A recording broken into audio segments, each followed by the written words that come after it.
attendant industry. So, and she's like a trained dancer and stuff. So yeah, So they put her on in front of Google. Yeah, I love that the very O's beautiful. are part of her bangles. Yeah, that is cool. Yeah, I saw that too. That was awesome. It's a good design. Like, Yeah. good design I grew choice. up watching her. Yeah, I grew up watching her. Her name's Sri Devi. I think so. Her original name's something else. That's her screen name. I mean, that's a lot of actors will use screen names. So, just out of curiosity, I saw the movie. Manya, you didn't end up seeing the movie yet because of your assignments, right? Yes. Nah, I couldn't. Okay. And Abby, Which have is you seen the fine, movie yet? actually. I saw it last weekend, yeah. Okay. So we yeah, got two experts. we got one expert, we've got one person who kind of knows movies a little bit, and then we got Manya, who's like, I don't know what the hell is going on. I kind of like I like the spread though, because then it kind of gives, like, we can see how Ben Shapiro comes off to somebody who hasn't seen the movie, and then somebody who has seen the movie, and then also somebody who like knows Barbie. Yeah. So we got a good spread.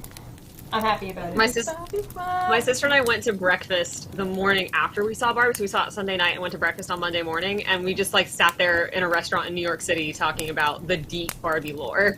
The deep lore. Don't Yeah, speak to me about the deep texts. It really does feel like I'm Aslan being like, I was there when it was written. The dark magic, or the deep magic. Yeah. I'm the. Like, Oh, amazing. Like, the fact that Jess was like, yeah, like, I was one of the voices in the Nutcracker, I was like, you're kidding me. That's actually good. I saw that. Hello. Yeah. Welcome back to Don't Fekk Friday. Don't Fekk Friday. Don't Fekk Friday. It's going to be fun. Well, folks, I just got back from Hell, the theaters and seeing God damn Barbie. it, Ben Shapiro, shut your face That's what hole. you both- Literally, no one asked you. Right out the gate. Ugh. Right out the gate, this man. Welcome everyone to Dumpback Friday. This is what we do every Friday. No, this is actually Saturday for you guys, right? And this is Sunday for me today, Sunday morning. So welcome to Dumpback Friday on a Saturday. I'm so excited for this one. This is going to be fun. Just so everybody knows what the hell is going on, it is Barbie month. The Barbie movie came out, and a bunch of conservatives were mad about it. So we're going to hear out what they have to say, and, you know, all of their free speech that's getting limited, allegedly. So we're going to hear what they have to say, and have a good time. We have a resident Barbie expert with us, Abby. Abby, how are you? Hi, I am very pink. So, you know, tickled pink to be here, as it were. I'm so excited. This is going to be so much fun. Now, just to give everybody heads up, these are likely to be a little bit on the longer side because Ben Shapiro goes on for about 45 minutes. So that one's going to be a little bit long. We are planning on covering Shoe on Head later on in the month, as well as Shadversity a little bit earlier in the month. So there's like just listen, we've got like a whole continuum to talk about, and I even touched the quartering. Like I didn't even look. Oh, yeah. I suggested that to her, and Chesh was like, "Are you kidding me? I already got this shit to look at over here." There's so many. I'm like, okay. So I would also like to say that this Ben Shapiro on the Ben Shapiro channel titled this video "Ben Shapiro Destroys the Barbie Movie" for 40 minutes. I mean, at least he can do something for 40 minutes, because it's not get his wife off. Ah, boo, this man, boo. You're not wrong. For his own admission. Yeah. Didn't he get trolled by the internet so hard that he had to... So. My tea is screaming. Oh, yes, absolutely rightfully so. But did he not, like, get trolled so hard that he was like, no, my kids are definitely mine, and showed a DNA test? Oh, God. Like, that tells me that it bothers him so much that he can't, like, pleasure his wife. It bothers him so much. Good, it should bother him. Be embarrassed like, forever. Alpha male, you know, and say, like, oh, women's, like, pleasure doesn't matter. Okay, can we also point out, sorry, before we go that, Manya. Yes. What are you drinking? Me? Coffee, because I need it. Especially today. Listen, One of these- if I fall off my chair, continue streaming. Don't worry about me, okay? One of these days, I'm gonna teach Manya how to mix Kahlua properly with coffee, so she can have like a little bit of shot of something nice in there with it. Yeah. Yes, please. And I do believe Abby is drinking tea, although I'm not sure of what variety, but I'm sure she will let us know when she gets back. I am drinking watermelon juice. What are you drinking? What kind of tea you got? I am drinking a lavender black tea Ooh. from one of my local tea sellers. Fancy. I have got pink watermelon juice. Beautiful though. With diamond-shaped ice cube jellies. Damn, this is so cute. And there's vodka in it. So the theater I went to go see Barbie at is one where you can like do food and drink, like they'll like serve you dinner. Nice, yeah. And they do themed cocktails for each movie, and this one was a like I think it was a raspberry lemonade mocktail with like a sugar rim, but you could add vodka to it. My sister and I did it without because we were just like, nah, we're good. We just want the juice. That's fair. I want to enjoy the movie. It was delicious and looked a lot like that, actually. Can we also, before we get started with the video, can we point out how much of a Ken outfit Ben Shapiro's wearing? Super. Yeah. Oh my god. It's a white shirt, jean jacket. And then he has a Barbie. He's got weird Barbie. Yeah. But I will say, he is not enough. Oh, yeah. Yeah. Yeah, I agree. And never will he be. No, he would have to go through some serious deprogramming. Yes,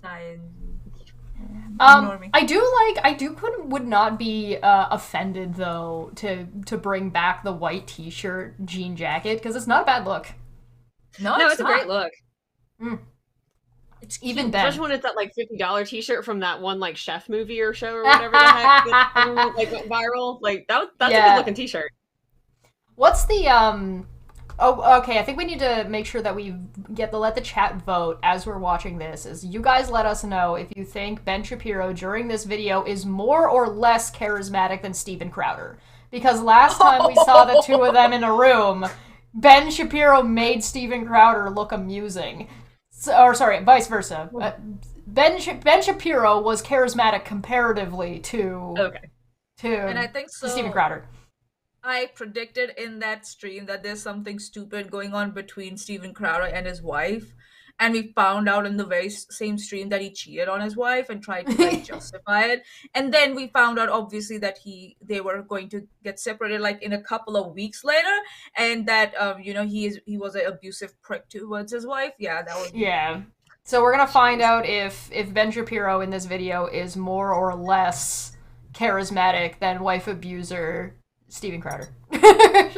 Damn. At least Ben's like dedicated to his wife. Like the maybe commitment's not there. Dedicated enough. Dedicated enough.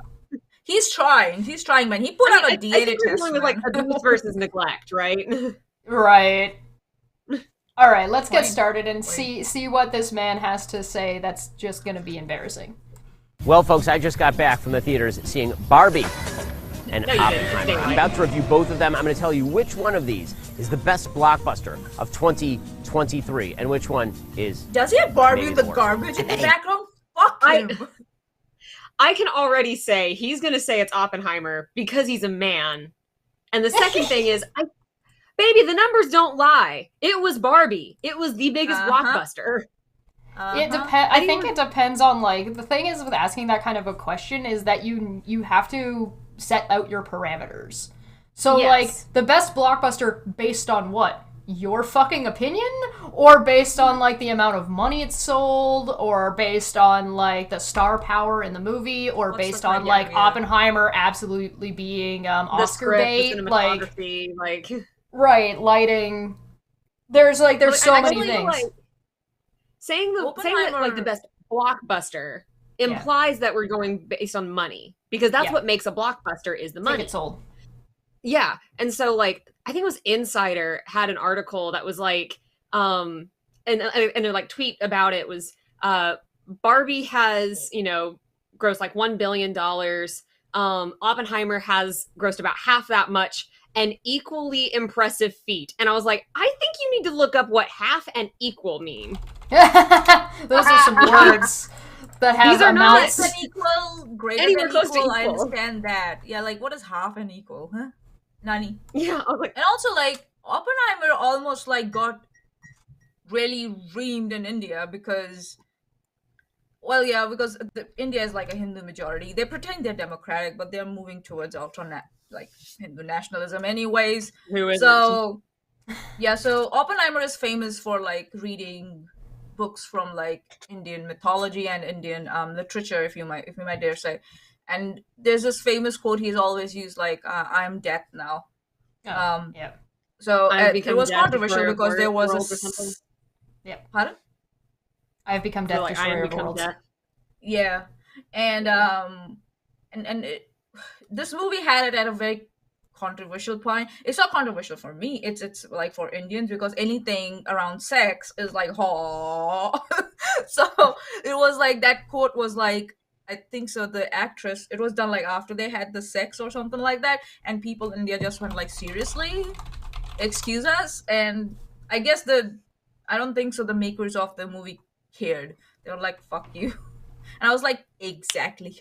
That's the attitude we need. Like, it's stupid. Like, people just get like riled up of the smallest of the things. So.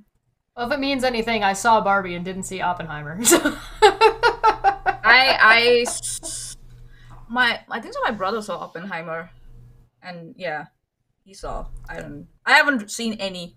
Neither that. Right. Neither that. All right, Let's go. Love that movie, right, Ken? For those of you who can't wait that long, I'm going to give my review of the Barbie movie in the most Oppenheimer fashion. Why is that? What the Run. Oh god, no. He goes what white people do best. Blow shit up. Oh, look at Ben and his staff playing with Barbies. It's adorable. Yeah. Let's So torch funny. them. I mean, you pretend that like a lot of little girls didn't imagine and do this exact thing with their Barbies. Oh yeah, Yeah, like just pop their heads off. Yep.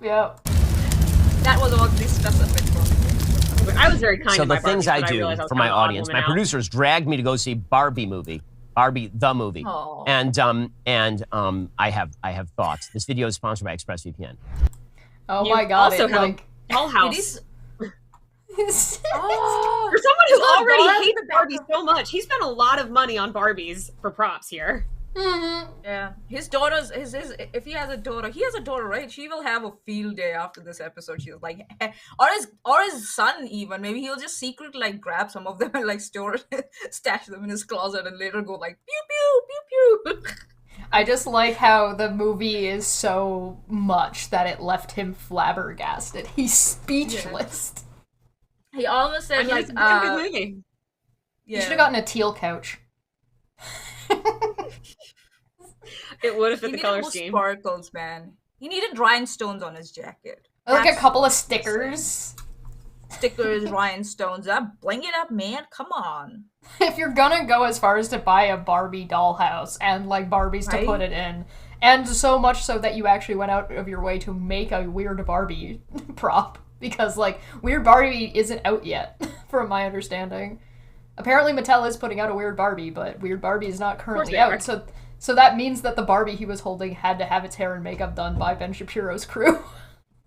Oh man, someone had a field day. Oh my god. Someone, someone. Oh, well, is and a you fan of know- Barbie. And you know that they had fun doing it.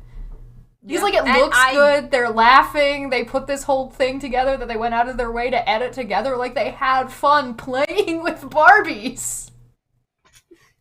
And I bet you Ben also had fun. I bet you, but he couldn't admit it because he's a man. I think it's more because he's Ben Shapiro. let's that's get to the true. man Yeah, you part, know. more to do with Ben yeah. Shapiro. His surface level excuse will be, I'm a guy, I can't be seen enjoying Barbie dolls, and in his little like heart, like a little child, his little child was screaming away, oh my god, they're There's so many Barbies. Sorry. People have fun riffing on movies too. So, like, sorry, my hair is like giving me a hot second here. My earbuds are falling out. I'm like falling apart. What's happening? Oh my god. Let me begin with my generalized assessment of the movie. This movie is not just a piece of shit. This movie is a flaming piece of dog shit piled atop an entire dumpster on fire, piled atop a landfill filled No, that's with the dog opening of your video, Ben. I mean, it is literally a dumpster fire. Yeah. one of the worst movies I've ever seen. On every possible level, it is a horrific movie. The only thing that can be said for this film is production design. Well, I have some movies for him to watch. Right? Like, I'm sorry. We're going to bitch about Barbie when, like, Blade Runner's out there. Blade Runner's so boring. Oh, Yeah. the Blade Runner Have you shade. seen The Eric Oh, Bana God. Hulk. Horrible. Oh, yeah. There was Oh, some gosh, cool what- things about that movie. I really liked the way they did the scene transitions out of the comic and into the comic. That was fun, but that was about the only thing the movie had going That was for about the only it. thing that was fun. A lot of the new live-action Disneys. Like, Oh, yeah. Yeah, that's like, a thing. how can you God. say that with all these other shitty movies out there? The first that Judge Dredd tells me he movie doesn't- exists. Pauly Shore was a person that made a lot of movies. God. I'm gonna talk about bad movies. Yeah, I'm like, what? How are you an expert in telling whether a movie is a pile of dog shit or, you know, something similar? Like, what? Yeah, where's your credentials do film you studies have? degree, Ben? Yeah, So- and on what? Okay, maybe we'll see his reasoning. People are justified to say, like, yeah, Barbie's too pink for a lot of people, I guess. But you know, I really would like. No, to he know, said he like, liked what- the set design, which is all the pink. Okay, let's just think that's like Ben is full of shit, dude. You like the movie? You're just looking for You're just rejecting it on mere technicalities. Fuck you. Yeah. Quite frankly, Listen. the acting in this movie is top tier. I have not seen Will Ferrell be this funny since the Lego movie. Oh god. And there is a running Oh, Lego. theory. Yeah, there's a running theory that the Lego movie character and this character are the same person and they're both actually elf. That's honestly great. I love that. Right? And Oh, God, that's a great but it's funny because, like, I noticed that, like, Will Ferrell did that run, and I'm like, I'm starting to think that Will Ferrell just runs that way, because I've never seen him in a movie run any differently. He always does this one. That's Like, this is amazing. I think it's just how he runs. Ryan Gosling is so... This movie made me love Ryan Gosling again. Oh my god, it's so funny. But the thing is like, if Margot Robbie wasn't, like, opposite him to be able to, like, straight play Barbie, it would not have worked. So, like, the No. chemistry, like, it's a weird mix of, like, they have such good chemistry that they can make it so they have no chemistry on purpose. It's so funny. I just saw the trailer and like other clips and stuff of Ryan in the movie, and I just fell in love with him. I was just like, oh my god, this guy. There's one thing that I found is that this movie, like, I had seen stuff about this movie before I went to go see it. It wasn't what I expected, and it's got a couple of turns that I was like, oh wow, really? That I was like, interesting, okay. Okay, everyone, spoilers ahead, so don't blame us, alright? You have been warned. I'm pretty sure And, Ben gets into spoilers, so. Yeah, and Trick Feline said something from the live chat that's very interesting. She said, or they said, I don't know the gender, I swear. Also, I think Abby noticed the repeat of adjectives. He couldn't come up with unique ways to say things, so just repeated some of it. Mania Chesh. Yeah, that's what happens when you don't pay your writers, you know, and they go on strike. You gotta write your own lines, and then this is what comes out of your mouth. Oh no. Pile of dog shit. Production design's really nice. Costumes are really nice. Also, it's really hard to screw that up. It's really hard to screw that up because you literally have this to model after. Bro. It's also hard to screw up because they hired Jacqueline Duran for costumes. Like, Yeah. And you also have the wrong colored couch. yeah. That's blasphemy, Ben. Come on. He's You like, know oh, what I he like did- this set design. Wait. Like, clearly not that much. Fake fan.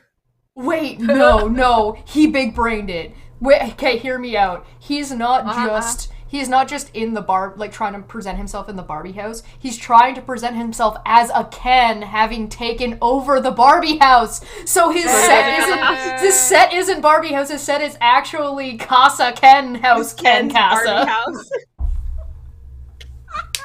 Honestly, that great take on that. Great analysis. Right? This is Giga Brain. All you have to do is this, but big. Okay, it's really not tough. But put aside all of the beautiful costumes, which is there for the ladies, and all of the production design and the Barbie universe and all of that. Every joke that happens in this film happens basically within the first 45 seconds of the film.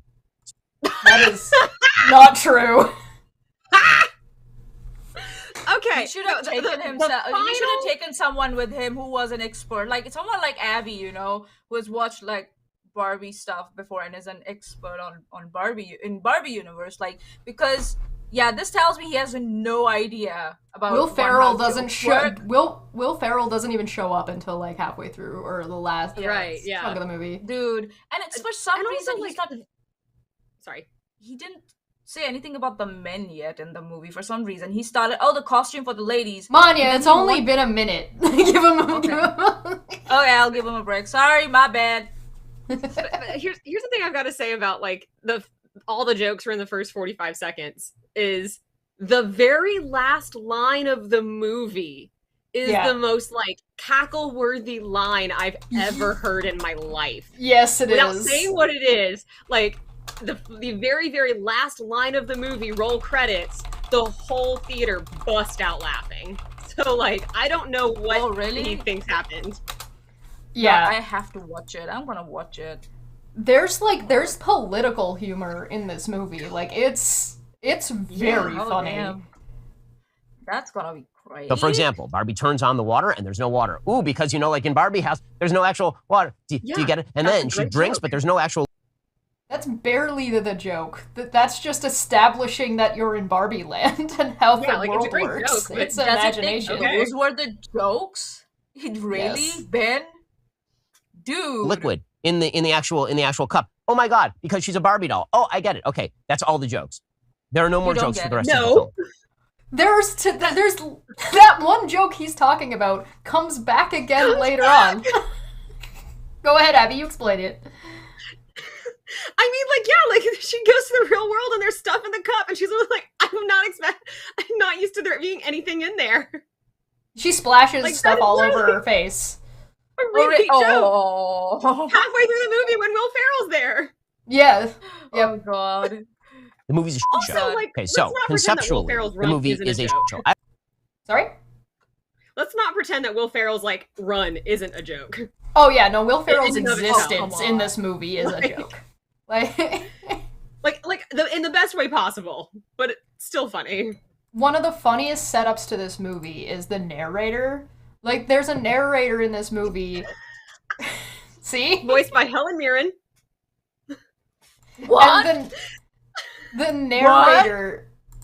The narrator has a... the narrator has, like, one or two times where the narrator will cut in and, like, break the fourth wall, or will just make a joke just on their own about whatever is happening, where it's just like, Ken... Not so much. Like that's a joke. The Margot Robbie line, like that the narrator makes. Yeah. There's a basically talking about how Barbie can be anything and look like anything. However, if the actors didn't want Barbie to look like Barbie, they should not have cast Margot Robbie. Like the narrator says that. What? I feel ugly. Margot Robbie's not the person to cast to get this point across. Right. There's a bit where they're walking by and they just walk over top of the pool that's in the yard because it's not a real pool. God, I love that. Oh god. That is fantastic. Do you think that Ben knows what breaking the fourth wall is? There's also a lot of like physical comedy, like just pratfall comedy. Mm-hmm. The cellulite joke. I saw people like that. I don't know, on Instagram, I think, just all like pissed off about the cellulite joke, and it's they were like, yeah, but the movie's saying that women with cellulite aren't pretty, and I'm like, that's not what it's saying at all. No, you've missed Like, the joke Making part. fun of that concept, you moron. It's you it's making nincompoops. fun. What it is that not only is it making fun of that, like, everybody freaks out about it, but also that they're going to go on this entire adventure because Barbie doesn't want cellulite. That's the joke. Yeah. And the thing too is, it's like, she's a doll. Like, she's literally plastic. She shouldn't have it. So yes, Right. if it's showing up, you're like, what the hell is this? Right, Am I really and a the doll? Or I get reactions, melted. the reactions are all reasonable, right? They make sense. Like, of course the Barbies respond this way. I want to ask this. And Who's the intended audience for this film? Who's the Women. intended audience for this film? So I'll tell you who the intended audience for this film is. And I can tell two ways. One, the previews on the film, and two, the people in the audience. So the intended audience for this film is moms and their 8-year-old daughters. That's the intended audience for the film. I know because the Hey, Mani, what you about got single women? Mani, do Come you on, have a I kid? take Do off- you have a kid No. yet? Is she 8? No. Abby, do you have a No. kid? No. Is she 8? Definitely, I have an inner child No. that's 8. I am Yeah. not 8. I have no children. I do not have a daughter who is 8. This movie was hilarious and fun. Yeah. Like, It is it's also like not he made just for 8-year-olds. wiped out an entire No. demographic of women, like single women, you know, who are not married. Like, seriously. Oh, because it's not for them. Of course, it's not for us. For some reason, he believes. Why So would does he it be? think that this movie was for his wife and Why his would? kid if he has a daughter? Why would this movie about Barbies be for people who grew up with Barbies? What the fuck are you talking about? Yeah. Yeah, surely it's not for the people who have the necklaces that came with the dolls. Still. I bet you his wife. I remember Polly Pocket. I don't know. Does he have a daughter or not? I don't know. But I bet you his wife went out with her friends in secret to watch this movie, and he has no fucking clue about it. He has no fucking clue about it. She went out. She had a blast, and yeah, he has no clue about it. And This and movie- women on his set also, on his production team, and every team that he has went out there and had a blast and watched this movie.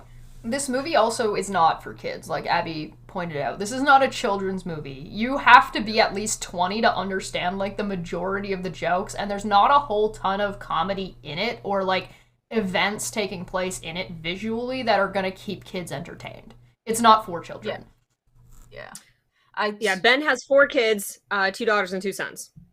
Then they definitely went and watched this movie. Mom and daughters, they went out, they had a blast, and Ben has no idea about it. Or he knows about it and he's sulky about it. That they had fun. And he couldn't understand any of it. I bet they got his wife got every joke. And she was screaming in the theater. Internally.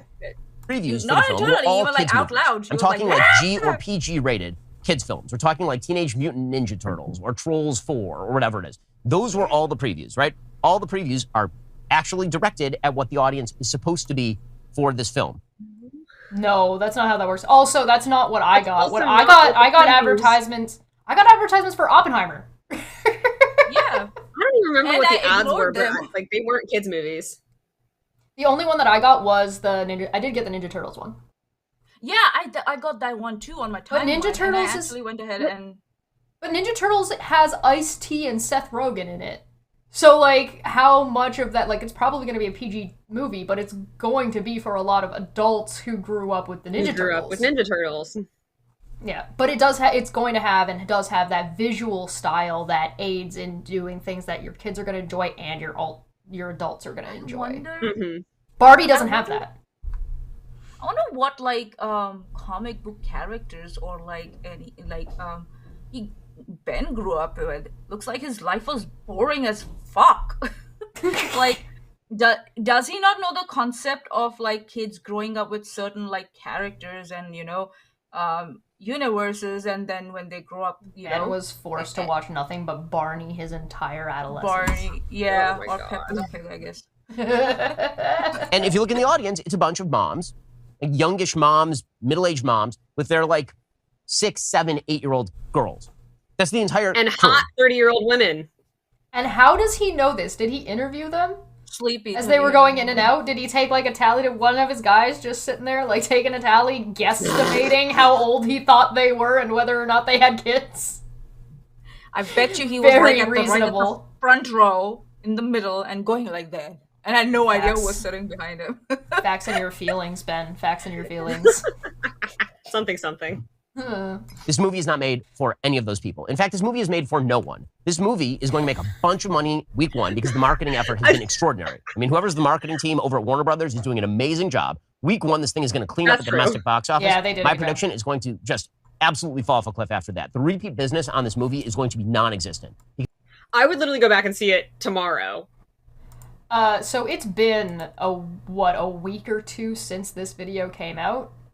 It's this movie, yeah, his Oh, video look, came yes. out before I went on vacation, and I've been back. I was gone for a week, and now I've been back for almost a week. So it's been at least 2 weeks since this video came out, which was pretty near its release day. This movie is still going strong by the numbers, so we're gonna just mark this off as a wrong prediction. The fact that like when this video was made, it had roughly gotten like just past like the billion mark, and it's already at like 2 billion.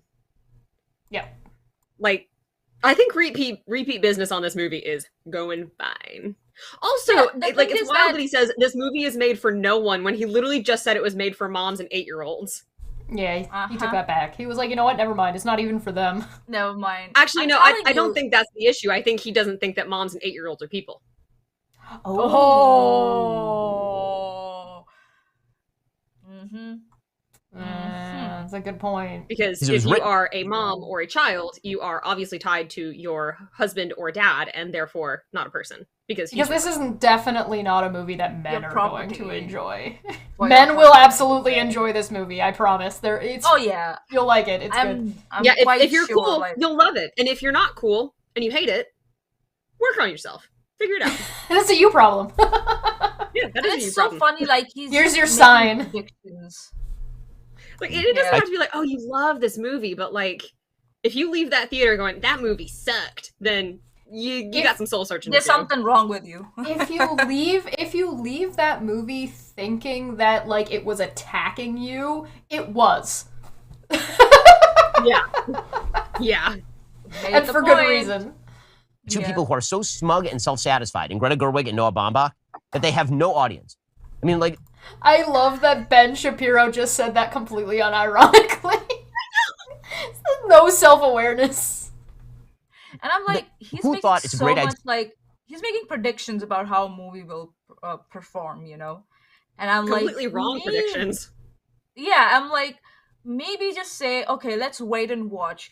This is my prediction. If I'm wrong, I'll take my, whatever, it back, He doesn't go. He straight up says, oh, the repeat business will not be good. Based on what, Ben? Based on what? Not the good marketing, apparently, or the good set designs and the way the visual appeal of the movie, which is apparently fantastic. Yeah. Okay, let's bring on the people who wrote Lady Bird and Marriage Story to make a movie about a plastic doll that is generally played with by 5 to 9-year-old young girls. Oh, he has no idea. Oh my god. Again, he needs to have a sit down and talk with his 30. wife. I turned 30 in December. I still have most of the Barbies I got as a child. I've got 6 of the Barbie movies, like that are my 6 favorites, on my movie shelf here right now. I've got like 5 more that I borrowed from my mom's house because I made my boyfriend watch the entire catalog. And he loved it. Girl. For the most part. There was a few who's like, that kind of wasn't my fave. But like, he loved Prince and the Pauper. Come on. Yeah. Like, I played with Barbies actively at least up to 14. Does he know that the part of the Barbie universe? Yeah, there's a Swan Lake one. Yeah, I love that one. I have the ring. There's a. I feel like that Ben Shapiro has absolutely just whiffed or completely forgotten that shows like Robot Chicken exist, where it's just dolls making fun of doll land, and that too. There's I don't know if it's exclusively on Netflix, but there is a show called Barbie's Dreamhouse. Oh yeah, that is absolutely fucking hilarious. Like it is yet, but it is good.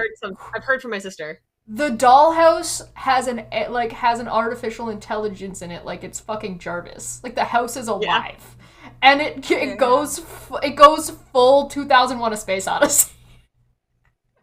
I'm sorry, Like, Barbie, I can't do that for Trailer you. One did. And she, like, they go down a chute in her, like, crazy big closet, and they go down a chute, and they're like, where are we? She's like, oh no, we're in my laundry machine, or we're in the dryer, and it's just, like, this massive wheel that they're trying to run along. I think this is from Dreamhouse, but the clip that I've seen in like her closet is the "You've been to the moon, you haven't," and I love that so much. Yeah. Oh yeah, it's just like a Saturday thing. I just went to the moon. He just went to the moon. It's amazing. So the basic idea of the film, they really have no basic idea of the film. They don't know whether they hate Barbie or that we're supposed to kind of like Barbie. It seems they kind of despise Barbie as a fascist emblem, as we'll get to. The basic sort of premise of the film, Hold on. Did you say fascist? Who is he talking about? He That said fascist. they don't know whether to like it or not like it. What the fuck is he talking about? Okay, there is pretty a clear. Hold young, on. there's like a 13-ish, maybe 14-ish year old girl, like early high school girl, that gives like a rant about how much she hates Barbie to Barbie, and the 13-year-old calls Barbie a fascist, and Ben Shapiro is taking the opinion of the 13-year-old girl. Also, someone pointed this out to me, that the 4 girls at that table are named Sasha, Chloe, Yasmin, and Jade, meaning they are brats. They're Like, brats. with the Z.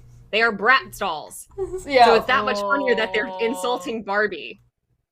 Oh, that's an extra layer. And again, getting into some deep lore, if we want to be technical, Sasha's name should probably be Yasmin based on the 4 that are sitting there. But Yeah. I get how Yasmin might be a little difficult for America to wrap their head around. That's fair. Typically speaking, It's is like- that men and women are on two sides of the divide, and they hate each other. And literally the only way you can have a happy world is if the women ignore the men and the men ignore the women. That's not a bad proposition, actually. That's not what's happening. Later on in the movie, you find out that one of the characters asks Barbie, "Well, where does Ken live?" And she says, "I don't know." So they're not like split in half or anything. They just don't know. Like Barbie and you, the audience, don't know where Ken stays. Any of them, any of the Kens, stays in New presumably Beach. Forever. Also, I thought he said the jokes only lasted for the first 45 seconds. This is easily 5 to 10 minutes into the movie. Yeah. Yeah. Seems to be the final outcome of this film. I was trying to separate this into problems with plot and problems with character and problems with the politics of the film, You but they're don't all have the intertwined because the competence to thing do is that, just dude. a mess. It doesn't make any sense. Plot-wise, it makes no sense. Character-wise, it makes no sense. So let's just go through it from the beginning. There's going to be lots of spoilers, but believe you me, I'm about to save you so much time. Believe because you me? this movie is 2 hours. It feels like it is longer than the Wagnerian ring cycle. It does not end. Every do it in scene is at 45 least minutes. 2 minutes too Yeah. long. Every single scene, every beat is 2 minutes too long. It is a bad film. Put aside the politics. Like, really. I was It's sitting not there like with a bunch of my live-action producers. Cinderella, I where they're am. trying okay. to fill the hour and a half. Is he trying to convince himself or us that the movie is just bad? Himself. I think he's trying to convince himself. I think he actually liked this movie, and okay, hello Thunder, and it was just really loud. Okay, Yeah, that Yeah, was. I could hear it. Curse you! You made me lose my train of thought. Ben Shapiro convincing Bart. himself about whether or not the movie was good, and that He liked the movie, but he's trying to keep up his Ben Shapiro facade. Yeah. There we go. Well, Thank you. chat, vote. 1 in the chat if you think Ben Shapiro liked the movie. 2 in the chat, like low key liked the movie. 2 in the chat if you think he's being honest. Oh, that feels like a Athens stilted from the poll though. live If I'm chat. asking if Ben Shapiro's being honest. I'm Athens a little from bit the more live political than chat. my producers. Oh, sorry. Yes. Athens from the live chat. The jokes only last up to 45 seconds. Ben, we don't want to know about your sex life.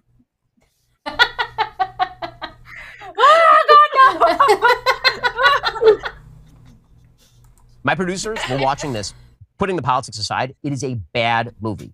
So why is it getting How? 91% on Rotten Tomatoes? Explain. Because the way that it works for the reviewers is if you have the right politics, and those politics are sufficiently slyly inserted, then it will get a 91% on Rotten Tomatoes, even if the thing is just dreck.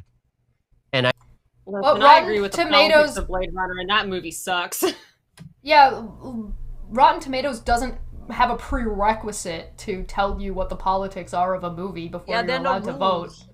Yeah, There people are like it or plenty tons of don't like it. movies I agree with their politics, and I watch the movie and I'm like, I do not like this movie. This movie is terrible for me, and I don't want to do that again.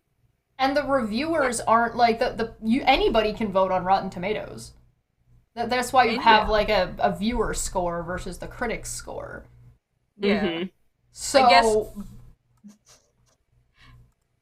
Is it that Ben went on to the Rotten Tomatoes website to give a review, but then he saw like all the positive reviews and he got very insecure and he just ran out of there like a bitch? the current Rotten Tomatoes for Barbie is 88% for the tomato meter, and the audience score is 84%. Not bad. That's a good score. Yeah. That's In my opinion, that's good. yeah. And that tells me it's a very well balanced score. Like it's not like too fantastical. You know what I mean? It's not like inflated. I'm quite certain there's going to be some really good criticism in there if Ben took some time to sit and read those. But of course we know Ben heard fascist and he just said, "Yep, that's a political term. Let's go." It is a political movie, doll, no less. From a Bratz doll. There are politics in the movie. A lot of this is about politics, and it's about like it's a societal commentary, but like it's not political as in Democrat or conservative. It's not that kind of politics. It's like equality, feminism politics. Yeah, I mean it's the politics of living. The fact that like you have to we live in a society. Yeah, policies do affect your life, and so it is about politics in that way, but it is not about the actual like political wars that are going on. Right, and it's not pushing any like particular policy change, right? Right. Yeah, it's not. It's just I guess the movie was trying to show this is the status quo in society. What the fuck? Why? It's the classic of art reflecting what's currently happening and current ideas. And inverting. Boy, is this Drek. This is a Death Star sized piece of Drek. It is like that's no moon. That's a Drek station. That this movie. Okay, so let's jump into it. I have like pages and pages of notes on this horrific piece of. Please, yes, please actually tell Elmo with the pink top. Oh no! Okay, I swear, if he doesn't pull out, I swear to God, if he doesn't pull out one of those like fuzzy pens with a pink poofy on the top, My goodness. Okay, so let's start right at the beginning. So it's from the beginning, you know what this movie is going to be, and it's going to be a very cynical take on what Barbie is, which is so weird. I don't know why Mattel would turn over its IP to filmmakers who clearly hate the IP. It's as though you were going to make Toy Story, except that toys are all evil. They're all bad, and you're supposed to hate them, and you should burn them. There was a movie called Small Soldier. Is that what he's thinking of? I think so. That's what he's thinking about. Not the Toy Story. No, dude. Also, it's wild that he's like, oh, the producers hate this movie. It's like, it's not like it was Game of Thrones where they just were like, yeah, we're done. They didn't. To be fair though, I have not seen like a company be so willing to take the piss out of themselves so readily. So like they definitely took the piss. Like, well, yeah, they took the piss out of Mattel, which is fine because Mattel is like a conglomerate. It's not like an individual or anything like that. But I don't know if the movie would have the impact that it does if it didn't.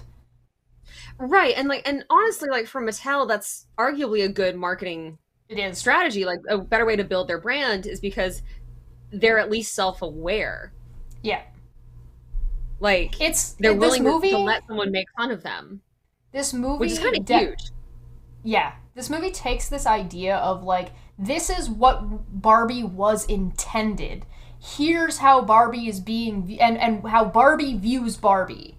But here is how the world is viewing Barbie, and that's not what Barbie wants. So it is actually like a PR flip when Mattel, the characters of Mattel and the characters of Barbie and the characters in the real world all kind of come to an understanding of what they want and what the intentions are versus how to get the results that they're looking for and what changes need to be made up to that point. Mm-hmm.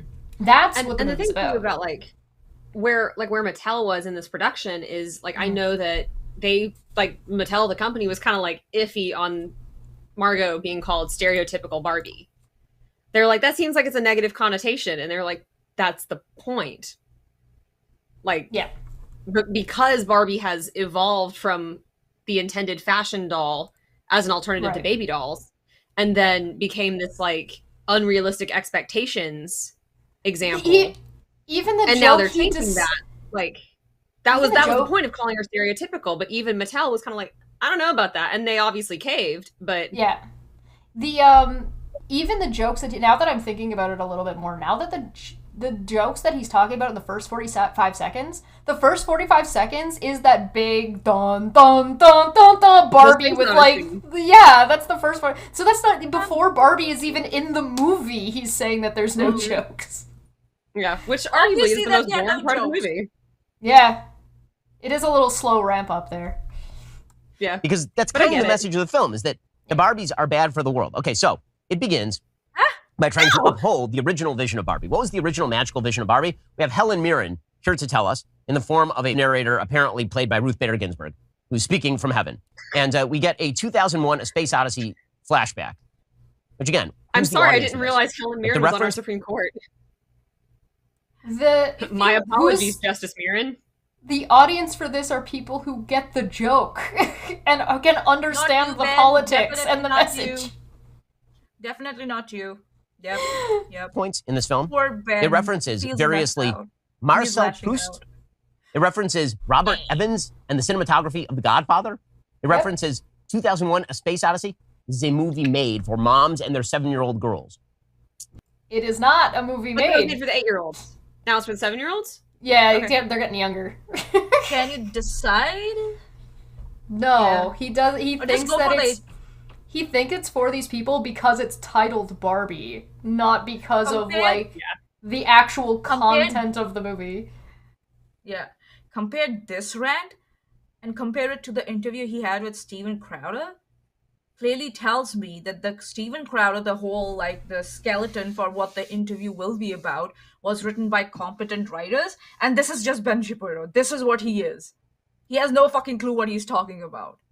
His writers and the producers are the one who have his back, and he has no writers at the moment because the writers are on strike. So this is the garbage that he's regurgitating. I don't think that Ben Shapiro would hire union writers. To be fair, that's true. Oh, well, I was being too charitable, I guess. Yes. Okay. No being charitable to Ben Shapiro. Or maybe his writers are trying to protest in a secret way by giving him stupid scripts, I guess. Well, folks, wasting 2 hours of my precious time, 2 hours I will never get back, 2 hours where on my deathbed I will wish that I had not spent that time doing, makes me viscerally angry. But I'm going to talk to you about something that makes me much happier, and that is our trusted partner and premier sponsor of the show, ExpressVPN. What if there was someone out there who could log every single thing you did every minute of the day? Anyway. Don't let the government track you and your Barbie purchases. For your information, these ExpressVPNs and all these VPN services that guarantee you that you can watch shows or get access to streaming, services from other countries, it ain't happening, boy. And I'll tell you why. Because you have to put in your credit card or your debit card details, right? Or even your PayPal details. Nowadays, companies are able to distinguish which region of the world your debit card or credit card is coming from because they're all serial numbered accordingly. So if you put a credit card number that's not from the region from which you're trying to get the streaming service from, it's going to reject you. So these claims are false. Do not buy these VPN services hoping that you will get services from other countries. That's not going to happen. I have a little tune for everyone out there who is looking for help about these kinds of things. Or unrelated, Yar har fiddle-dee-dee, being a pirate is alright with me. Do what you want because a pirate is free. You are a pirate. Well, if I'm routing all my data through a VPN, can't that VPN log my data instead? That does happen, but not in the case of... Oh my god, Ben, shut the fuck up. Also, You think you're saving your data and saving your information from like other pesky companies, but instead you're giving it to a VPN company who's now going to like gather it and sell it to the other company. You're just adding another middleman in there. Welcome to the world, babies. Mom's here to teach you. It's like it's a no-brainer. Fucking no-brainer. It starts with Helen Mirren explaining that back in the day, girls would only play with dolls that looked like babies. And then she says that this could be fun, at least for a while anyway. Ask your mother, because your mother actually hates you and doesn't like being a mom, you see. So That's what we said. That's so dishonest, Ben. You have disappointed me today. You fucking baka. Everyone needs a break from the people that are in their house. Everyone needs a break. And it is like, if it's boring enough to like play with dolls, it is frustrating enough to deal with real people. Like, it happens. It is okay to be like, listen, child, go away. Go away, child. You're not getting my snacks. No. Your mother is a human being. Yeah, not a robot. Just because your mother hates you, Ben, doesn't mean that every mother hates their own kid. Stop projecting, Ben.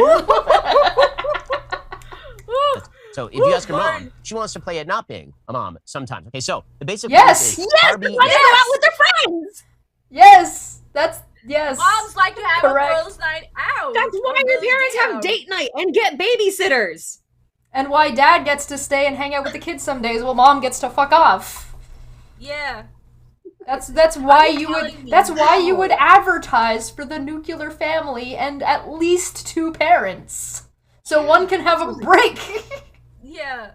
Also, like, are you telling me Ben never, like, bought new toys because he got bored of, or toys or games because he got bored of the old ones? He had one, like, tennis ball his entire life, and that's what he chewed on till he was, like, 21 or something? Is that what it is? Like, dolls are toys. Kids get bored of. Do you know how fast kids get bored of toys these days? Yeah. And then also, they whine if you give away that toy that you bought them when they were like 2 or 3 months old. It's not like boys enjoy playing with G.I. Joe only 24/7. Right. Yeah. And then they chuck them out like they were nothing or burn them.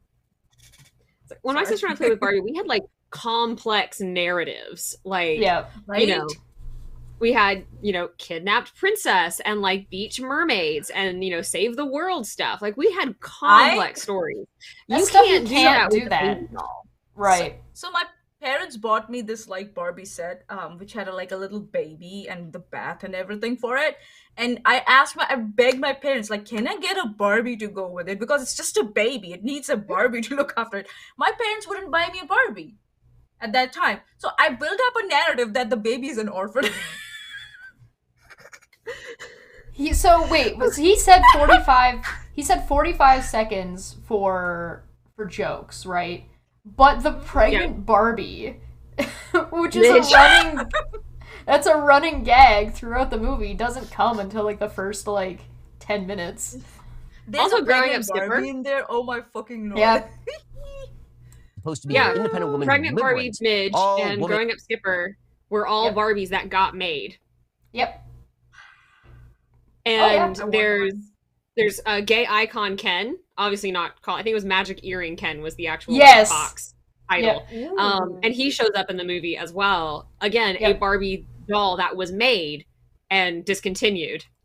Sugar Daddy Ken doesn't show up until the last half hour. Sugar Daddy! Oh my god! I want one. I want that one. Definitely give me one Sugar Daddy. He comes with a cute little dog too, named Sugar. Yeah, and he's Sugar's daddy. Name's Sugar. You can call me Dad. Fails, and she fails for 2 reasons. 1, she's actually a tool of the patriarchal capitalist system, and 2, the real world has rejected the message of Barbie, which is that women should run everything. Okay, so this is all not implicit.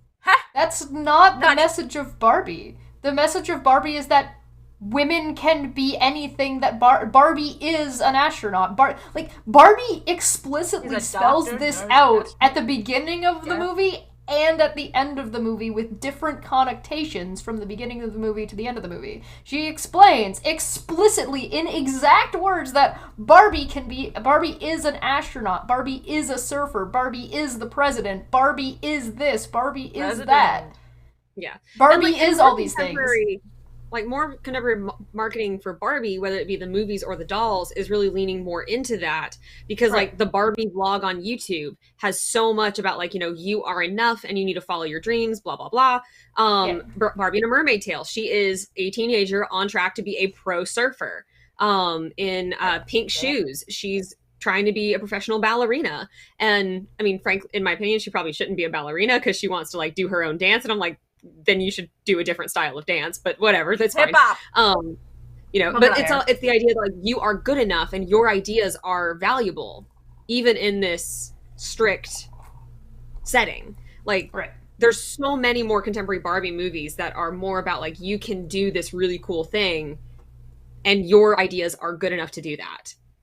Like, we've long since graduated from Barbie is a princess to Barbie is whatever Barbie I love wants me some Barbie to, whatever job Barbie wants to be. Still. But that doesn't mean Barbie princess goes away. Barbie can still be princess if Barbie is still princess. Barbie is still this. Barbie is still that. Do we have a Barbie queen? No, we just have a yes, sort of. We do.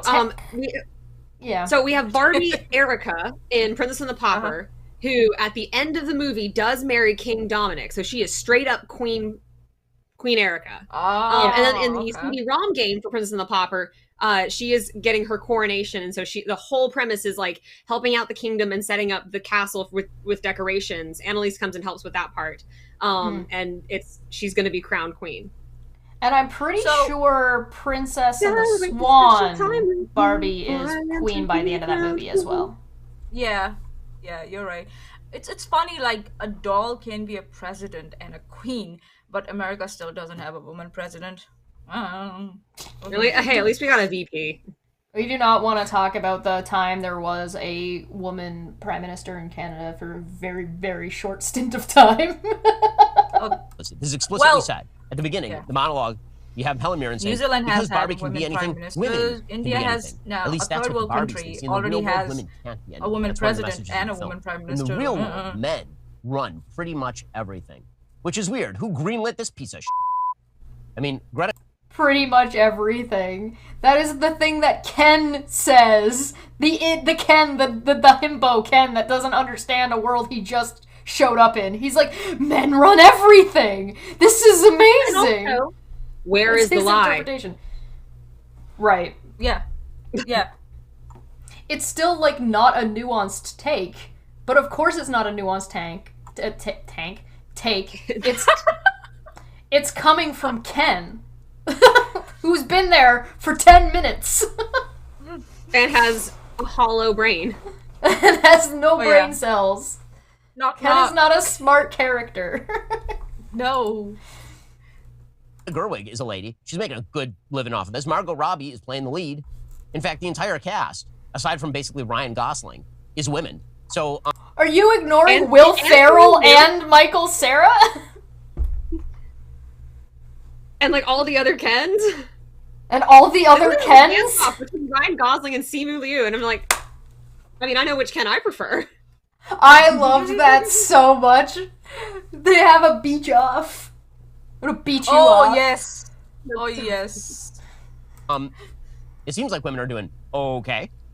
But, again, put aside the Yeah, monologues okay. of it. I'm gonna go What are through you like a lot of complaining these for? here. You can drive. He's literally You get saying votes. that women have equal rights in real life because the people who made the Barbie movie made money on a movie that is bad that he says won't make any money. Oh. Yeah. Like, what?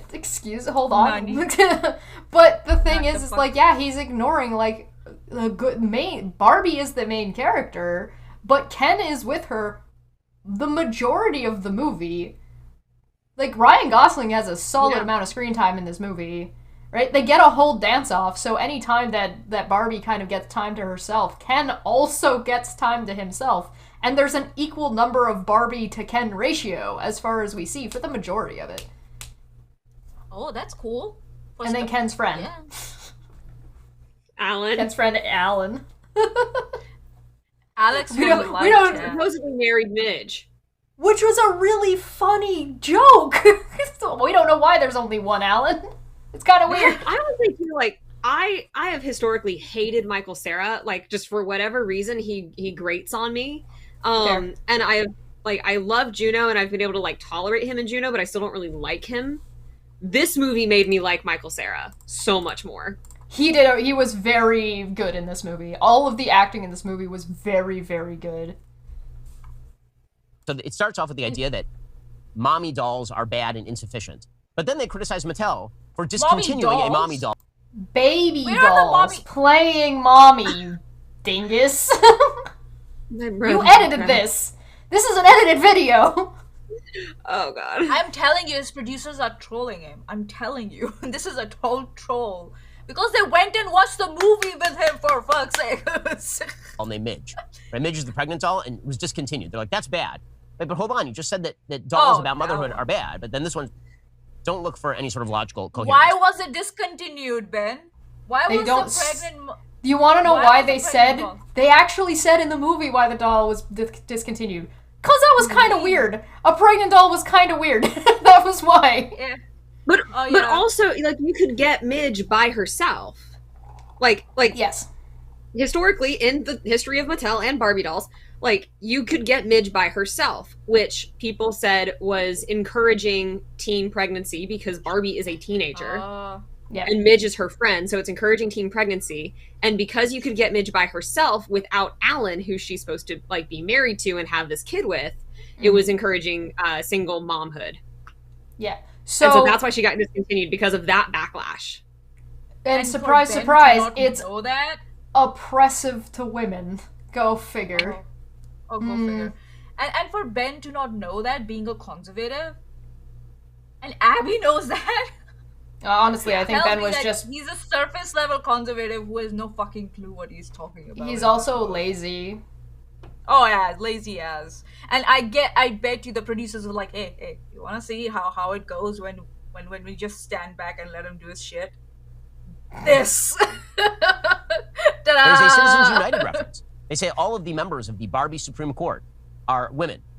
And then they are speaking out about Citizens United, that corporations are not people. It's literally a Citizens United reference. Yes, because they're not.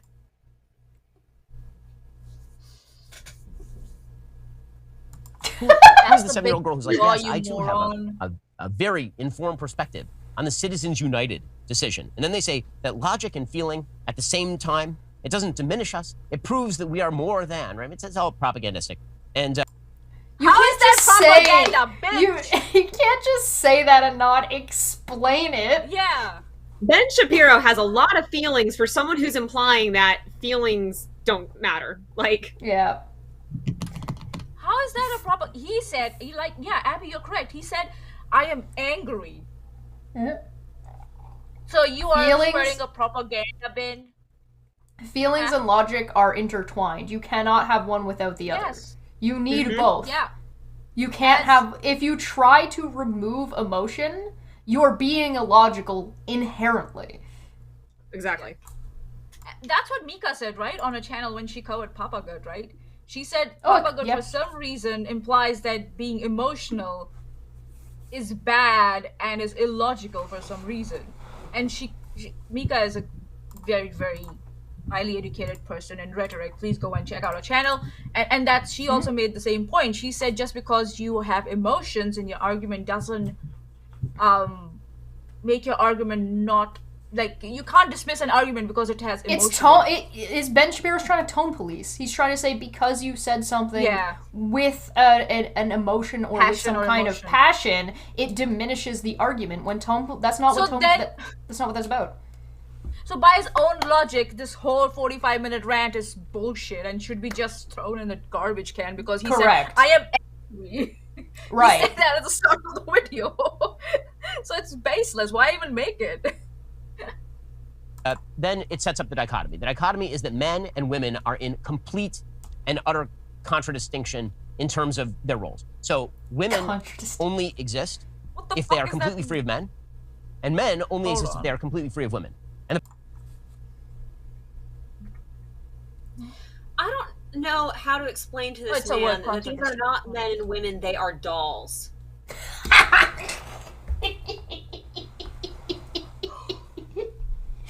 He's missed the plot. Like, there's a line later, like, once they get to the real world, where they literally tell a bunch of people, we do not have genitals. Period. So, like, these are not people. Correct. They are pieces of plastic. God, Ben is so stupid. His emotional intelligence is zero. Well, it's not. It's almost like he watched a different movie.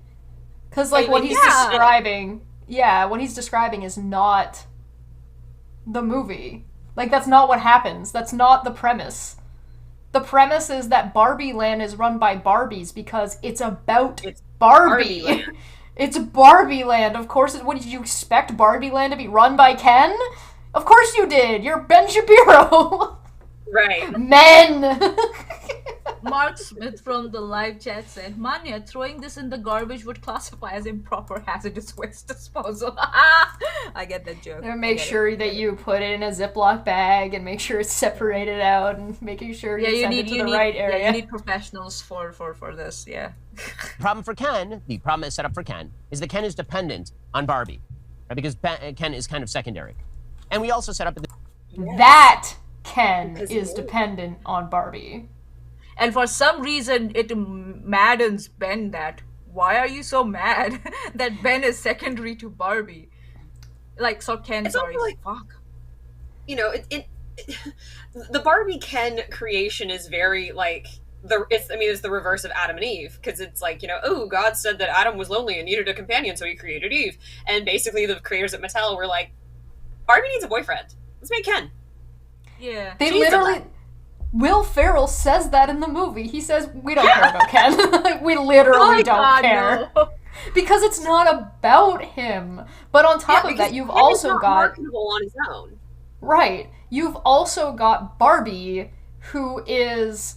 In this, Margot Robbie is playing stereotypical Barbie. I'm the Barbie that you think of when you think of Barbie. Ryan Gosling is playing stereotypical Ken. He is playing the Ken that you think of when you think of Ken. So there are the other Kens that all have, like, a shtick. The part of the problem that this Ken has is that he doesn't have a shtick. His shtick is beach. That's the joke.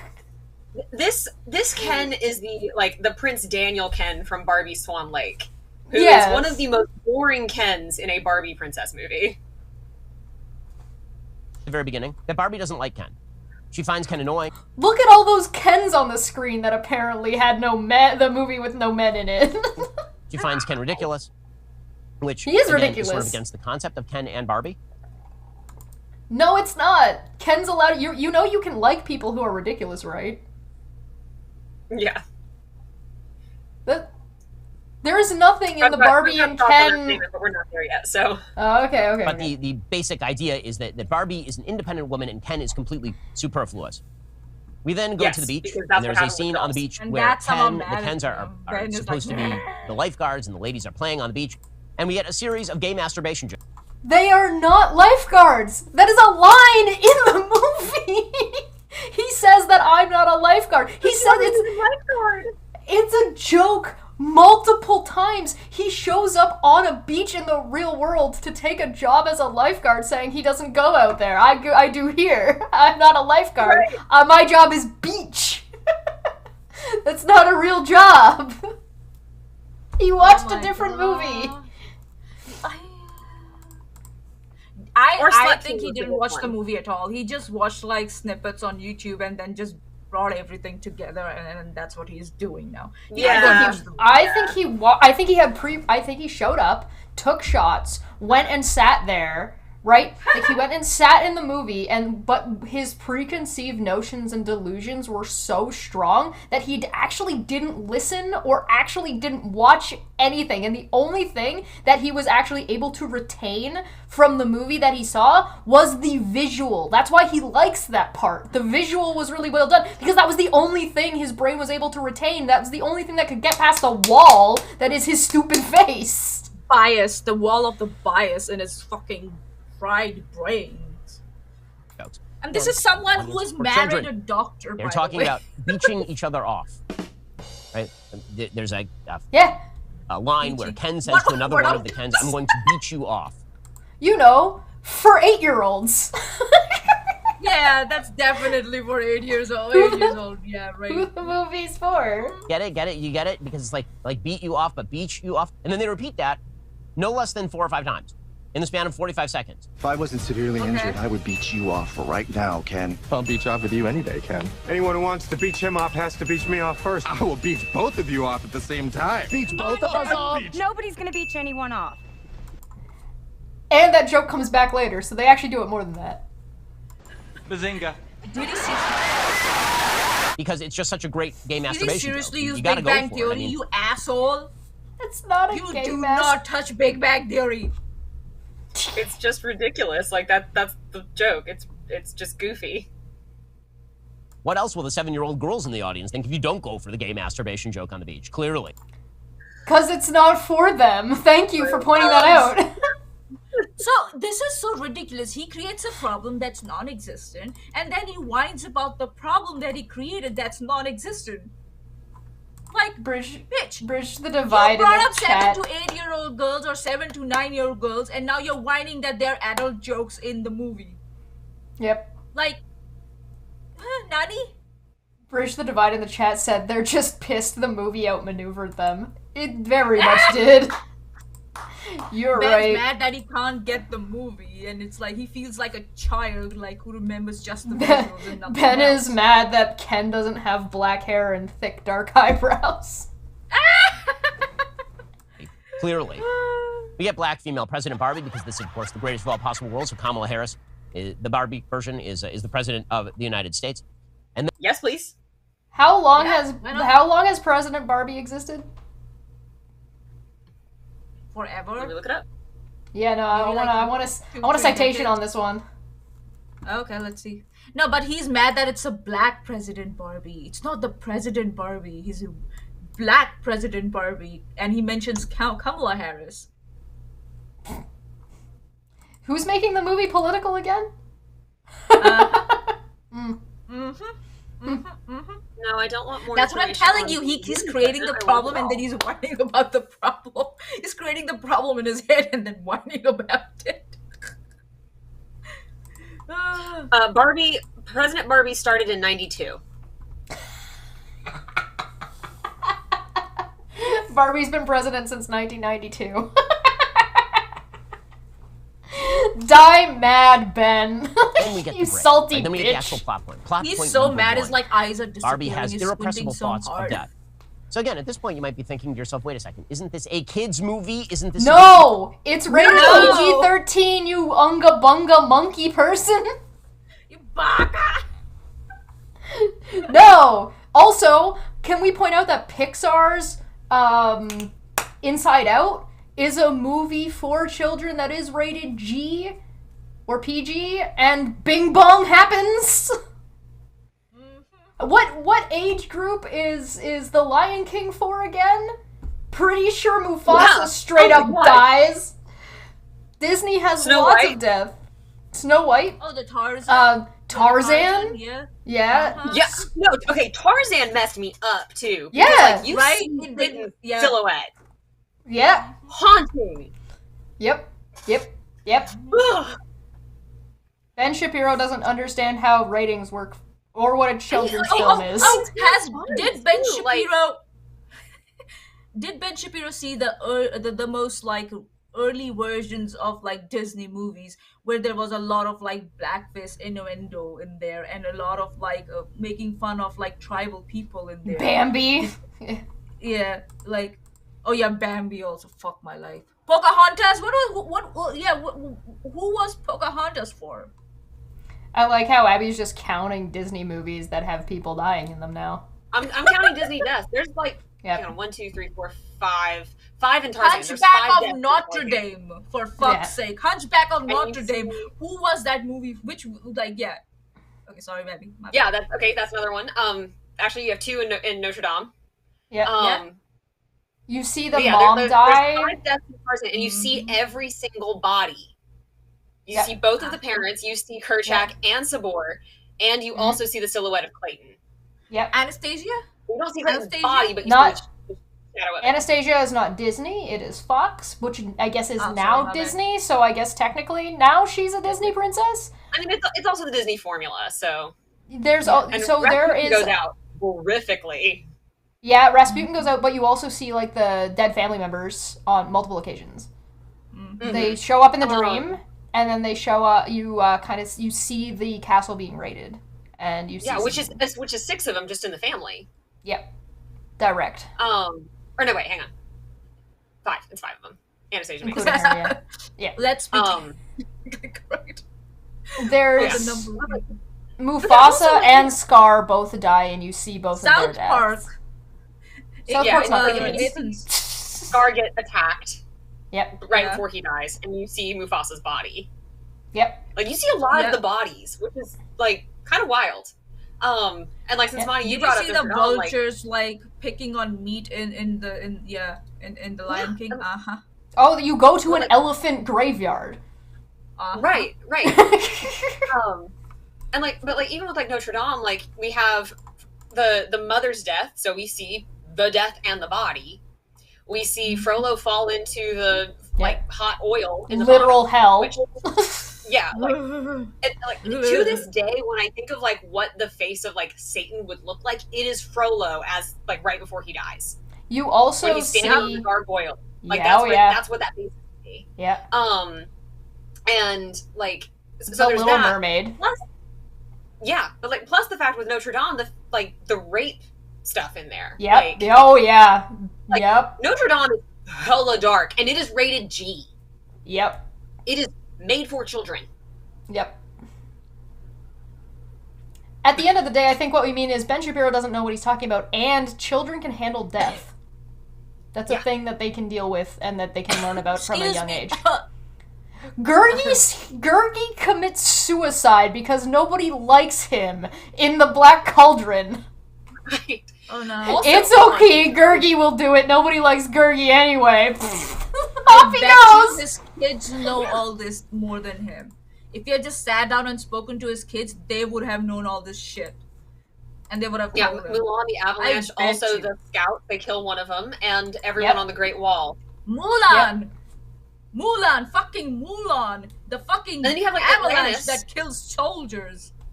Yeah, like, and then there's like Atlantis where they're getting away from the Leviathan, and it's just a game of count the red shirts. And then you have this like really somber memorial service. Yep. And the end of the movie. The end of the movie has the Colonel dying. Helga and the King. Yep.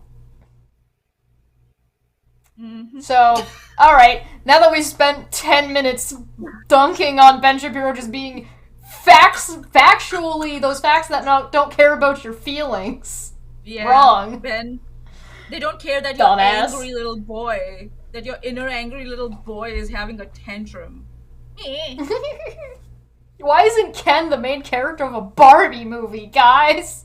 We've only spent years making fun of girls for playing with Barbies and saying men aren't allowed to play with Barbies. Also, like, why Ken isn't the main character in a Barbie movie? One of my hot takes on the live action Disney movies is that Jasmine did not need her own solo because it is not her movie. It is Aladdin's movie. Yep. Yeah. I do not expect Jasmine to be the main character. She's the most marketable character, but she's not the main character. I mean, the most marketable character is Genie, but... Yeah. Yeah, that's also fair. Never ever gonna have a friend like me. And it was Robin Williams on purpose for that reason. But in the Disney princess lineup, it's Jasmine. Yes. But for that same reason, Ken is not the main character because Barbie is. It's titled Barbie. So And you know who doesn't have a solo song? Barbie. You know who has a whole dance number? Ken. Ben! Fuck's sake, what more do you want, Ben? Ken got his own solo number, but fuck's sake with the choreography and everything. I think that if Ben could, like, get a hold of his emotions and calm down and actually, like, you know, let go of him putting in politics into every single thing he looks at, I bet you he'd actually just sit down and enjoy this movie. I'm telling you, he enjoyed it. But he's such a pussy, he doesn't want to admit it. So that's why this garbage, because his inner child loves it. It's screaming to come out and say, yay, I loved it. Everything he's describing that he doesn't like about the movie are things that didn't happen. Yep. Made for 7-year-old girls? Nope. It's about existential angst over mortality. Angst. That's what this film is about. So now it's not for the girls? Before it was for the girls, 7-year girls, now it's not for the... Dude, can you decide? No. Please. E.E. Cummings is more straight line than this. It's not even about, like... It's not about existential crises either. It's not about that. That's just that part of the movie is the thing that just gets things rolling. It's a MacGuffin. Yeah, it's just the impetus. Yeah. Again, interlaced through all of this is just more and more and more politics, right? One of the Barbies is a trans Barbie, and this is treated totally normally, as though this is... Happy.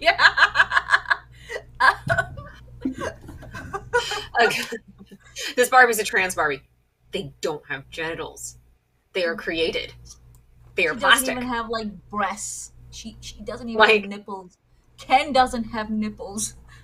Also, wild to be like, this Barbie's a trans Barbie when the poster was this Barbie is a doctor. So, like, what's up there? So, Ben, you alright?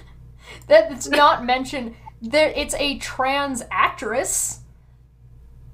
Yeah, which, like, great. Good. What's wrong with that? That's fine. It's like, again, these are not people. They are dolls. That is never brought up in the movie. Ever! This is not touched on. Because again, Abby's correct. They're dolls! They're not people! Is a trans Has Barbie. he not ever seen any animated movies with puppets? Like Team America? Oh, this is a female Barbie with a voice, again, deeper than my own. So... That came out so wrong. No! That came out so wrong. Way to admit that your voice never dropped. Ben's telling on himself.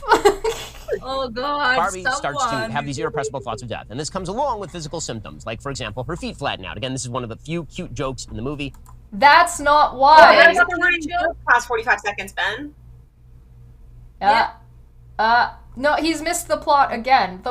These things are happening, and they explain this explicitly. It's part of the plot of the movie. She has to go to the real world because whoever is playing with her is playing too hard and is projecting too much onto the Barbie, and their worlds are collapsing into each other. That's what the existential part's about. That's why her feet are flattening. That's why she gets cellulite. Because it's intermingling. That's the plot. You've missed the actual plot.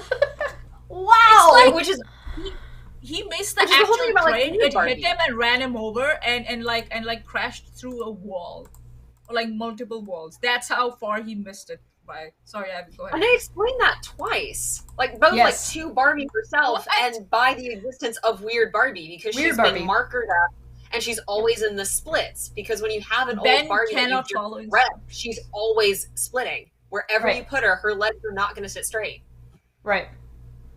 Ben that cannot follow instructions written on manuals at all, because he cannot follow the simple movie. Walks around, and just like a normal Barbie doll, when you take off the shoes, the feet are shaped like the shoe, like the high heel.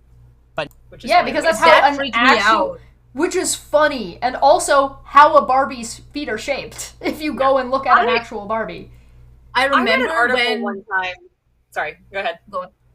I remember when I got my first Barbie and I lost her shoes, and then I saw and I was like, yeah, I'll just get any like regular like shoes, doll shoes from the market, and then I bought one, and then I try to fit them on. That's me as a kid figuring out like how heels work. So I tried to fit it on a shoe, and it wouldn't, and I had a hissy fit. My parents had to my father had to go out and find a a Chinese manufactured outfit for Barbie, which had proper heels in it for my Barbie because I had a hissy fit, and and from that day I was weirded out by her feet so much that she has to have her heels on, or else it would I would just go. Well, anytime Barbie had a flat, I was like, what are we doing? Why is this here? What is going on? We have been live for about an hour and a half, so I think we're going to give ourselves a quick break. So we'll take 2 things before we do, if that's okay. Yes. Yeah, no, please. So, real quick funny story that will really establish how long I've been a Barbie expert. In kindergarten, on 100 day, when you're supposed to bring in 100 of something, most people bring in 100 pennies or 100 Cheerios. I brought in 100 Barbie shoes. That's exactly what awesome. I did. And That's so the second cool. thing relates specifically to Barbie's feet, not just her shoes.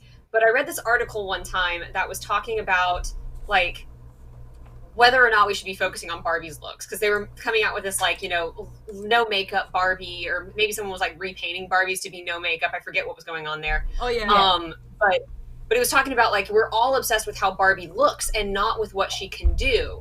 And we're not talking about what Superman looks like. We're talking about what he can do. So I think we're losing the plot here, and talks about Barbie's president and an astronaut and all these different things. And she doesn't even have functional ankles. So it's really impressive. And I was like, yes. So that has lived with me since 2012 when I read that article. It was so funny. 100%. And that's it. That's all I have to say. All right, we're going to give ourselves a quick break. We're going to be about 5 minutes. So please feel free to join us. Go get yourself some refreshments. Go get yourself a drink, and go get yourself some popcorn because and if I don't come back, please don't judge me, okay? If you don't come back, I'm going to judge you, and I might just have to beat you up. I'm going to send you judgmental Barbie.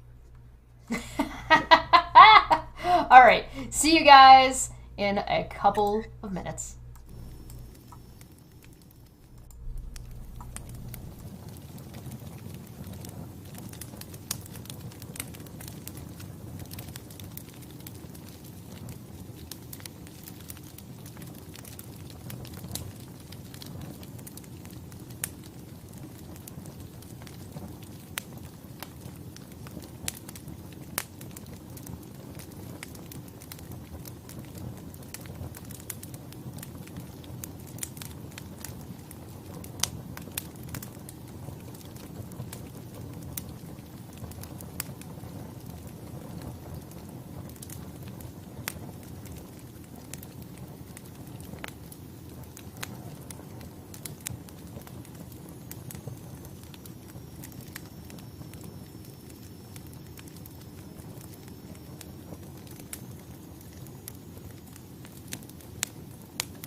now she is turning into like a real world person, and so her feet collapse, right?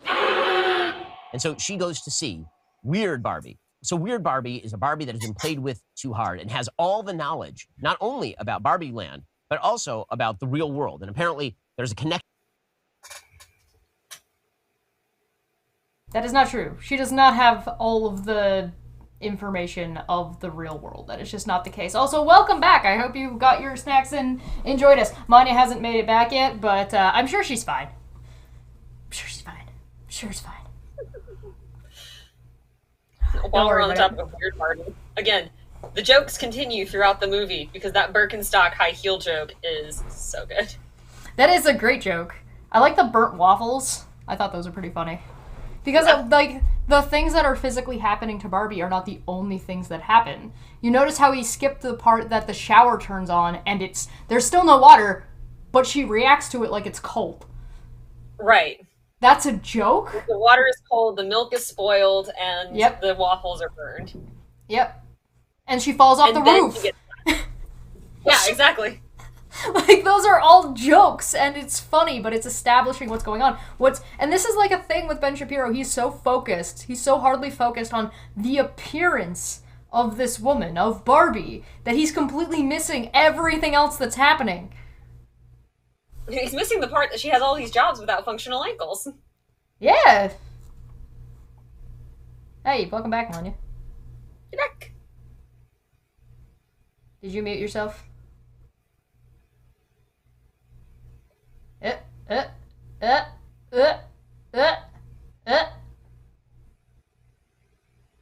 Are you still Settle muted? in. Hi.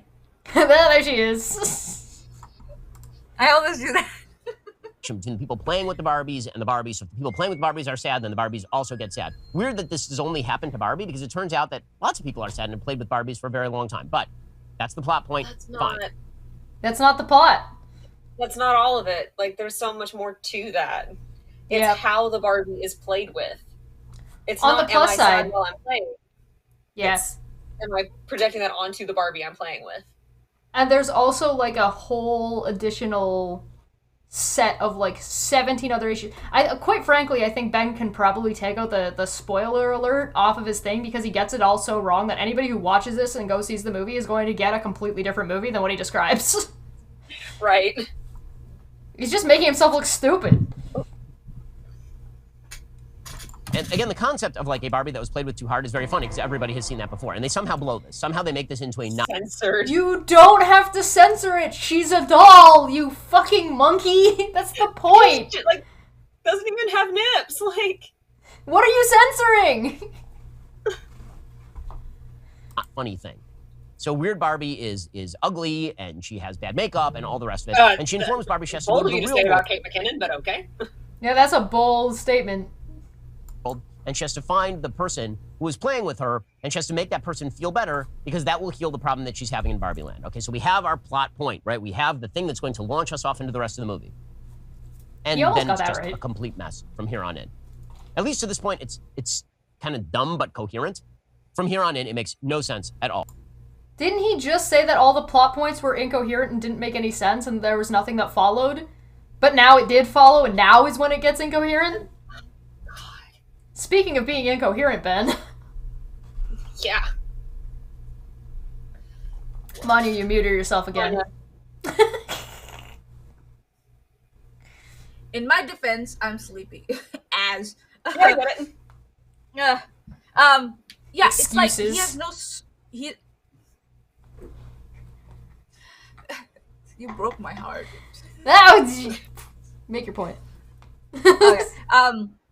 He has no script. He's conferring his notes. I don't know if he even read his notes again before he sat down for this rant. Like, if he would have read his notes, he would have known, okay, I said this at the start, but then I said this or wrote this that's contradicting what I wrote here. So maybe I need to adjust what I say accordingly. But I think it's actually a blank piece of paper. Yeah. Like the way he's talking, he's just winging it. He's just trying to go off his memory. The Barbie movie. I mean, Barbie the movie. I think he just got like in SpongeBob. Oh, it's just a really fancy tea. This is one of those situations where it's like not everybody can do a rant, and not everybody can do a rant well. Like, anybody can kind of just go off, right? But not everybody can do, like, a rant. And then to get that next level of, like, being able to do it's something that takes work and practice. It's not easy to do. Especially to be able to do it on the fly, off of, like, one or two things. But you have to know the content of the thing that you're ranting about. And Ben doesn't know the content. He doesn't know what Barbie is. He doesn't know what it means. And he's not willing to even entertain its history, its existence, or what it even means to women before he's going to impose what he thinks that it might mean to women based on fucking nothing. He could have just, like, spoken to his wife about it, like, sat down and had a conversation with her. He doesn't listen to his wife, even if he did talk to her. He has a sister, doesn't he? He could have sat down and spoken to his sister about it. Like, his mom, I'm quite sure his mom played with Barbies at one point. If he was with his camera crew at the movie, he could have asked the people at the movie, but the problem is it wouldn't follow his narrative, so he wouldn't be useful. Aha.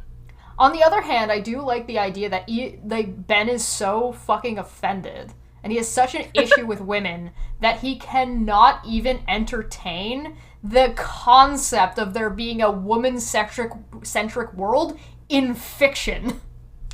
Right. Like, in double fiction, too. Yeah. It's not even just regular fiction, it's double fiction. It's fiction. It's a fictional world within a fictional world. Like, the real world that we see isn't the real world. I'm pretty sure Will Ferrell is not in charge of Mattel, and I'm pretty sure Mattel's office doesn't quite look like that. Right. That's part of the joke. Barbies enter the real world. Yeah, right. And also like a fictional world where, like, there are no, like, baby dolls, and girls don't play with baby dolls. It's fiction. This whole movie is a fictional take on stuff, right? And he's mad that there's a fictional instance that where there are no baby dolls and there's he's mad that there's a fictional world within a fictional world that might be the reverse of what he's used to, and that just makes him that fucking uncomfortable. Mm-hmm. And mad and angry. Mm-hmm. Aww. And scared. This is an uncomfort that comes from fear, which then it turns into anger. This is a Yoda moment. Oh god. Again, Kanan sets up the dichotomy that pretty much the makers of the film hate Barbie by suggesting that you can live in Fantasyland with Barbie and you can take the Barbie shoe, or you can take Birkenstocks, right? You can become like a Portland lesbian and you can learn about reality. That's going to be the choice that you have to make. If you wear Birkins, you're a lesbian? What the fuck? That was a joke. Because she doesn't, she's not able to make the choice. She already knows about it, so she has no choice. The joke was a reference to the Matrix, you monkey. and I only put the shoe in to give you the illusion of a choice. You have to pick this one. Yeah, it was a joke. Before she makes a joke about Ken and wanting to see the nude blob he is packing under those pants. That's somebody said that? Perfect phrase. That's from Barbie Dreamhouse. That's Ken from Barbie Dreamhouse. I thought it was Toy Story. Mothers just oh, maybe it was Toy Story. Maybe you're right. I think that was Toy Story. Probably Toy Story. Be warned. Ken and Barbie head off to the real world to try to find the person who is playing with Barbie.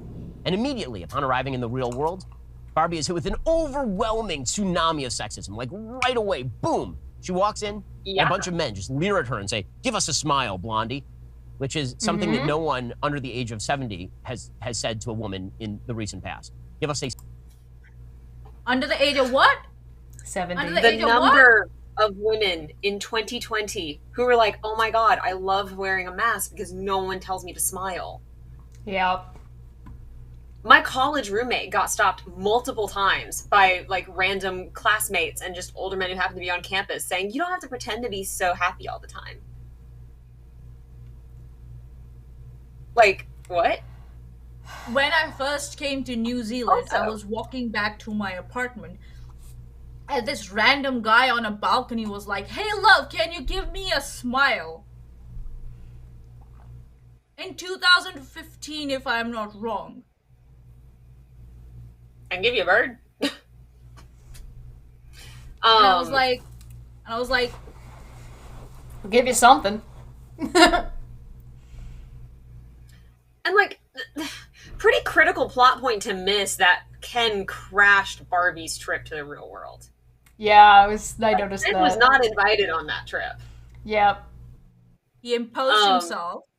What's the word when you go onto a ship when you're not supposed to be on? Stowing away. Stow away. He's stowed away on the car. In the car. Yeah, exactly. And the boat, and the rocket ship, and the camper. And the other thing too is like, it's not just men who are being awful and creepy and weird to Barbie. It is women there too, because she looks ridiculous. Yes. Like. Yep.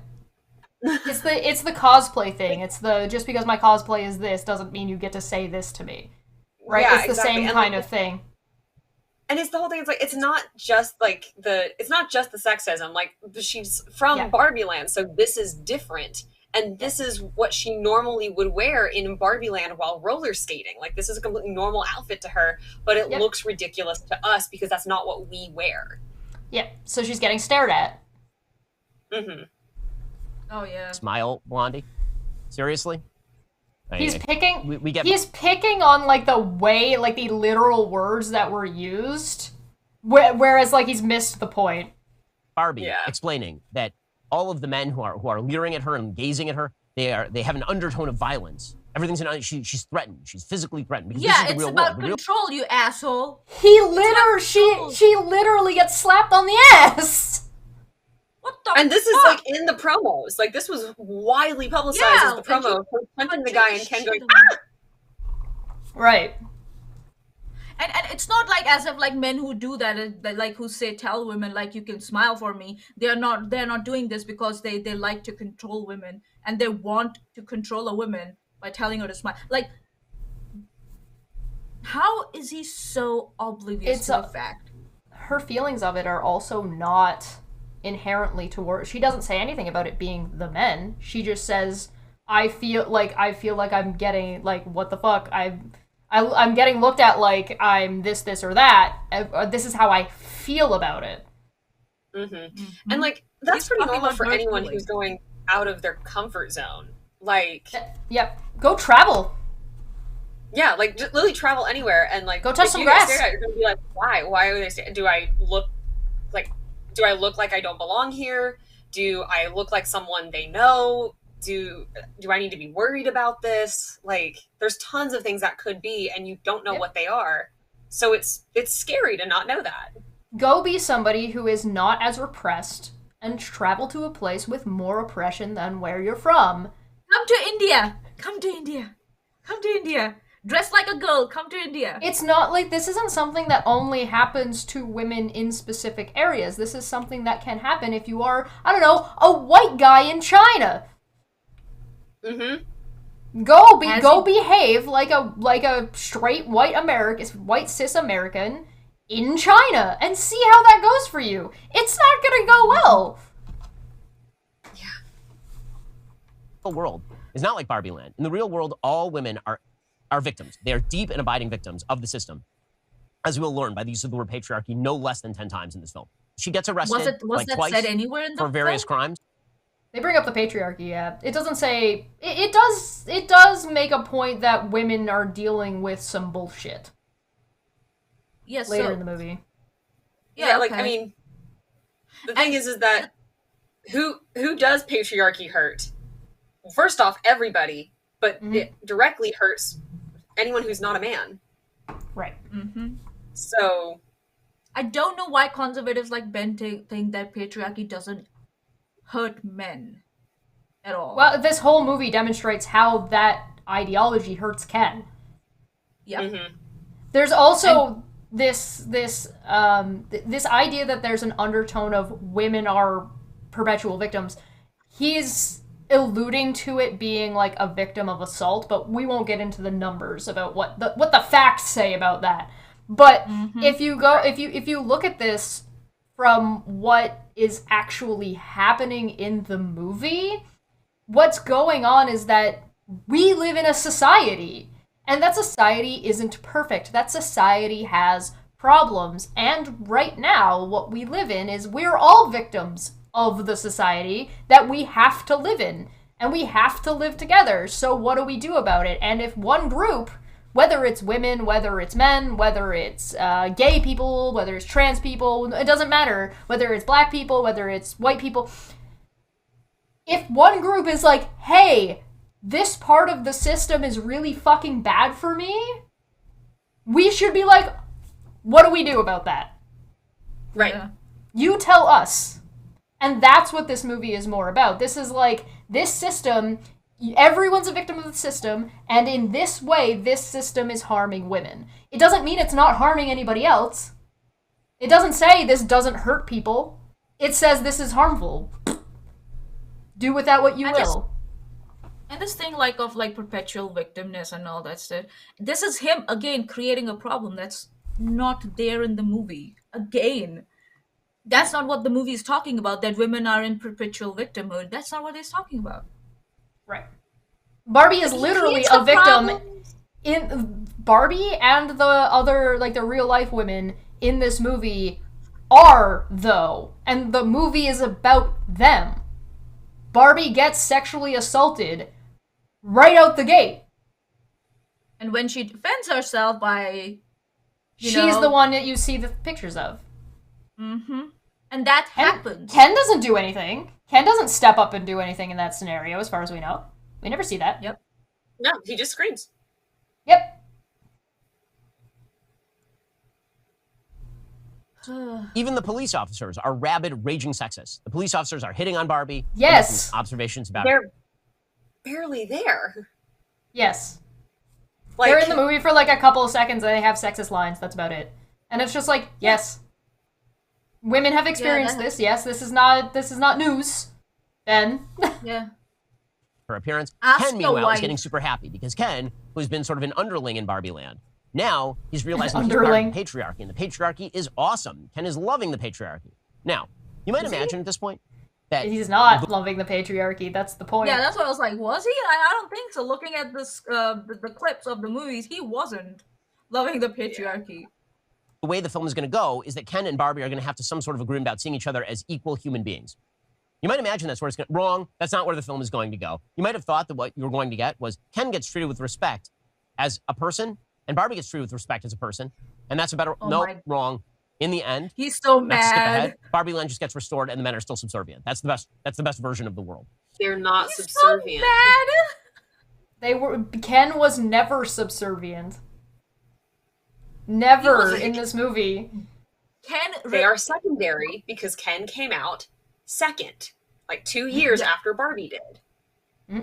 And also, what Ken represents is when they go into the real world is people not bothering with shit until it becomes their problem. Ken also there's more the to it. privileges that men have, and that enables them to not bother when women go through shit. The patriarchy doesn't even work for Ken the way he suspects it's supposed to work for him in the real world. He's like, I'm a man, give me a job. And they're like, no, you need qualifications. Yeah. So like, and then also you might not get a job. You might need contacts in that industry to get you the job. And Ken's whole arc with the patriarchy isn't even so much like, oh, he loves it because it's going to benefit him or whatever. It's that he is easily marketed to based on things that have been marketed towards boys and men. Right. And he likes those things. Yep. But this whole time, Ken doesn't know what it's like to exist without Barbie. That's his arc. His arc is learning how to exist without Barbie. Yeah. It's like, and you it's don't like even it doesn't even actually come to a full conclusion. You only see like him beginning to do that at the end, where he's like learning to accept himself. Yeah, he's starting that journey. It's like it's representing Barbie 2. Ken. Yay! and it's Ryan Reynolds and Ryan Gosling going on like a Ken road trip. Yes. Yes. It's also like Ken represents this whole like for Double me Ryan. like kind of like listening to your feedback, both of your feedback. Ken represents this like version of like patriarchy where men are like alpha and masculine, but they still need to be babied by women. Yes. So it's and Ben is so mad that that's being highlighted. As That's what Ben is mad about. as he lives with his doctor wife, who we all know has to baby him because he said, admitted live, that he doesn't know how to do dishes. Or laundry. Okay, so Ken is walking around and he's really enjoying the patriarchy and all of this. And he explains that men rule this world. And he goes to Mattel, and all the members of the board are men. Ken never goes to Mattel. What movie did he watch? I think you know what happened. He thinks that the whole movie is not from the perspective of like the character of Helen Mir or the narrator. It's from the perspective of Ken. So when they show the board of like this company, they think that Ken is standing there behind the camera. Ken is so Ryan. Is he claiming that Ryan Gosling is so generic that he couldn't recognize him amongst all the other white men in suits? Can we also point out that not only does Ken not go to Mattel, but also he doesn't explain the patriarchy. The patriarchy in this movie is never explained. They do not establish what it actually is.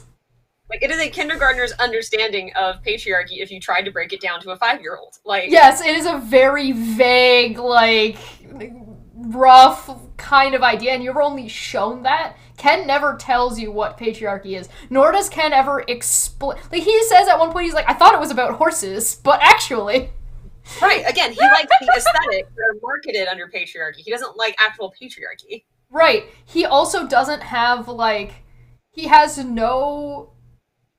He doesn't say that the world, like, he has no proper understanding about the way the world operates. He is there for, like, a half an hour, and he says, men rule everything. And then he freaks out from there and goes off on his merry way to do whatever he does while Barbie goes to Mattel to continue the plot. And by the time Barbie is at Mattel, Ken is back in Barbie Land. Right.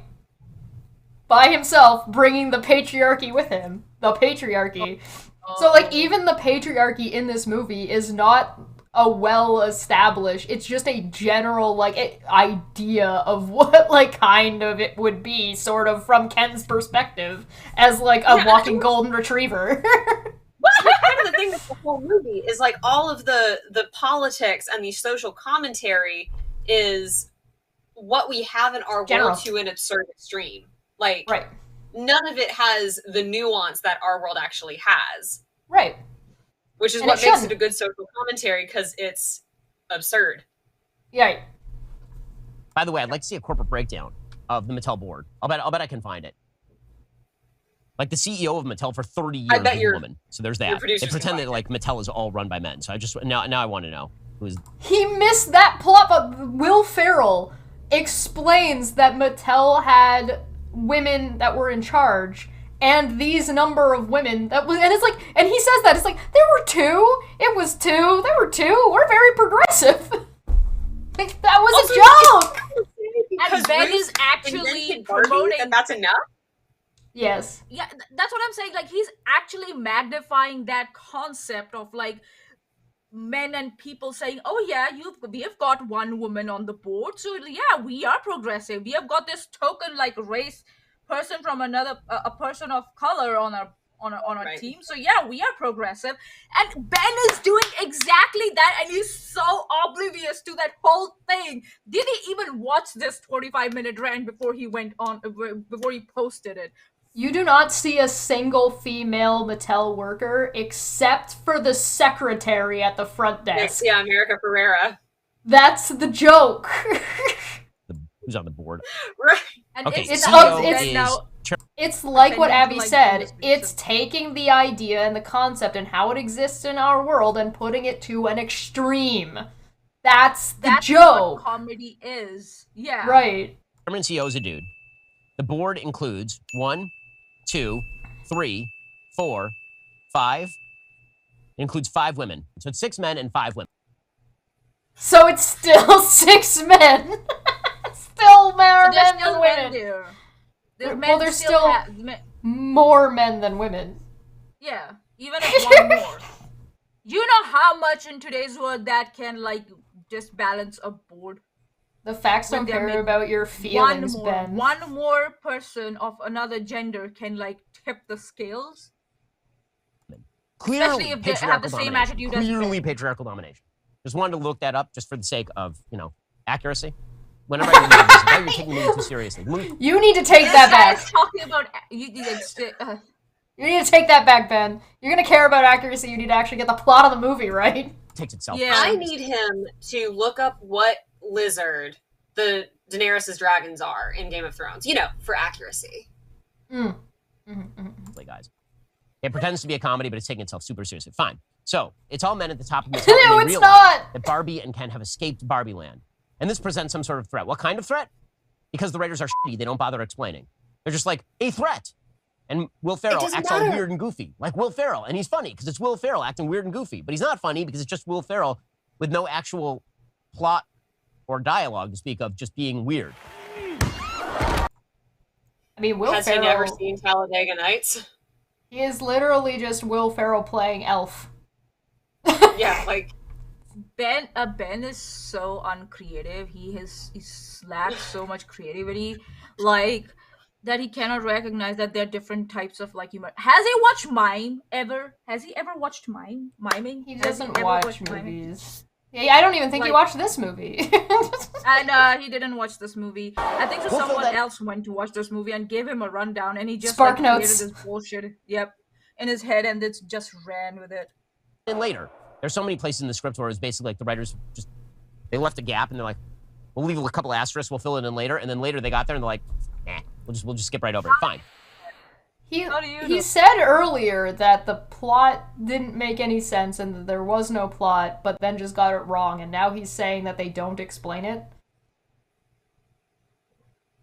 Also, like, the repercussions of having a Barbie in the real world doesn't matter. Right.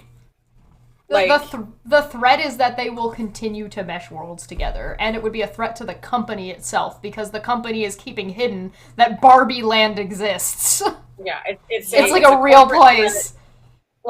Most likely, and I think they maybe imply this as it threatens the existing patriarchy because Barbies run everything in Barbie Land, and they think they've fixed patriarchy and it threatens Barbie Land itself, because if the Barbies find out that the world isn't the way they think it is because of the reasons that they think it is, it's going to upset the setting of Barbie Land, which it does when Ken comes back with the patriarchy and some horse iconography, which then changes what Mattel's putting out. Like, it really changes the stock. So the threat is there. So he's mad that they didn't explain it, and when they do explain it, he doesn't listen. They don't tell. That's a storytelling thing. So they figured they got to track down Barbie and Ken. And meanwhile, Barbie is trying to track down the girl who's playing with her, and she mistakenly thinks that it is a teenage girl who is playing with her and who is unhappy. And at this point, she receives a lecture from the teenage girl about how Barbie has ruined the world and actually is fascist. How Barbie is a sexualized capitalistic emblem. How Barbie has created unattainable feminine ideals. How Barbie is ruining the planet with rampant consumerism. You get like this full lecture right in the middle of the film. It's truly awful. It's truly awful. She's called the fascist. By the way, it only sets up the only good line of the film. Truly, what in my are opinion, your there's one good line in the film. Reasons to justify it as awful, Ben? Why? It was funny. Making statements without any justifications, like tell surface Elmo. level, like, oh god, yeah, tell Elmo. Where's that fucking GIF? Do you have that GIF? Or no, I don't have it. Tell Elmo. I have it. I was like, it's awful. I love Barbie. I have so many Barbies. Like, there's a photo of my dad one Christmas, and I can tell you what year it was because of the Kelly doll that's on the floor in front of him. Yeah. Like, that's how, like, we got Barbies every Christmas, every birthday. Like, we had almost every Barbie that you could possibly get from the movies that we grew up watching. Like, the Kellys, the Kens, the carriages, the horses, everything. Yeah. And so, like, I can hold two truths at the same time, that I love Barbie and it's been very important to me, but also, and also that they're like doing better as far as, you know, representation and marketing. But I can also hold the truth that Barbie has been a symbol of unrealistic expectations and capitalism and consumerism. I can hold both of those at the same time. There's also one major thing that Ben is skipping over here. Why is it that high school girls don't like Barbie? Yeah, again, why might that be? Could it be somehow related to the fact that high school girls between specifically around the age of 10 to around the age of 18 aren't allowed to like anything without being shit on for it, no matter what it is? Like, I'm not going to defend Twilight too hard here, but, like, the reason people were so, like, ew, Twilight, is because teen girls liked it. Yep. Same with, but it same would with, not like, have gotten the same flack if it hadn't been because teenage girls liked it. Same with Aaron Carter. Same with, God. like, the Spice Girls got a ton of backlash. Same with, like, oh god, what was the other one? Jesse McCartney was one. Jesse McCartney. God, there was a fuck. It's one of the more current ones. Justin Bieber, somewhat recent. Justin Bieber, yeah. Chalamet. I mean, Taylor Swift was one that, I mean, for years has gotten bullshit because girls like the amount of bullshit Taylor Swift had to go through. One Direction. That was what I was thinking of. Like, from like being criticized for the themes of her songs, you know, to her how she behaved in public or when she removed herself from public, and then also that she had to fight in a male-dominated industry to get her own songs back. It's not even new, and I bet, and I don't doubt that Ben is going to get to this at the end of the film. There's a rant, like what he's probably going to call some kind of feminist rant. But it's the exact same point that gets made in The Breakfast Club. That's how long this point has existed. It's a damned if you do and damned if you don't. Mm-hmm. And, like, that is the thing that this movie is saying women are suffering from and what women are a victim of. That's the thing that they're talking about. But he'll get to that, I'm sure. For solidarity in the comments, I also like Twilight. I liked Twilight. I currently like the first movie. Like, there's unironically one love thing. The first movie. There's one thing that the first movie did very, very well, and it's the Twilight books are very much written from my mentality and my I perspective, and there's a lot of internal dialogue that goes on, which is really, really hard to put visually and change mediums on, and they did a very good job at that. So I give props. I liked the books. Fine. I wasn't a super fan. I was like, these are fine. They were just like kind of normal books to me when I read them and when I was growing up. I was really into them when I was reading them, and then when I was done reading them, I was like, nah. I definitely while I was reading them, I was like, well, I'm gonna keep reading it. Like, I read the whole thing. I was like, well, I'm enjoying it enough that I was like, this is good enough. I didn't think it was anything super special, but I didn't think it was horrific either. It's definitely got some weird plot points, but it's a fucking romance teen novel. Of course it does. Right. What are you expecting? My favorite thing in that first movie, especially, and partially why I love it so much, is it nails teen boys and teen girls. Yeah, it does. Yeah. Eric with the worm, it's like, Bella, look, a worm! I'm like, I've had so many boys in high school do that kind of stuff to me. Yeah. Is trying to contemplate whether she's a fascist or not, and she says, I don't control the railways or the flow of commerce. Now, there's only one problem with that line.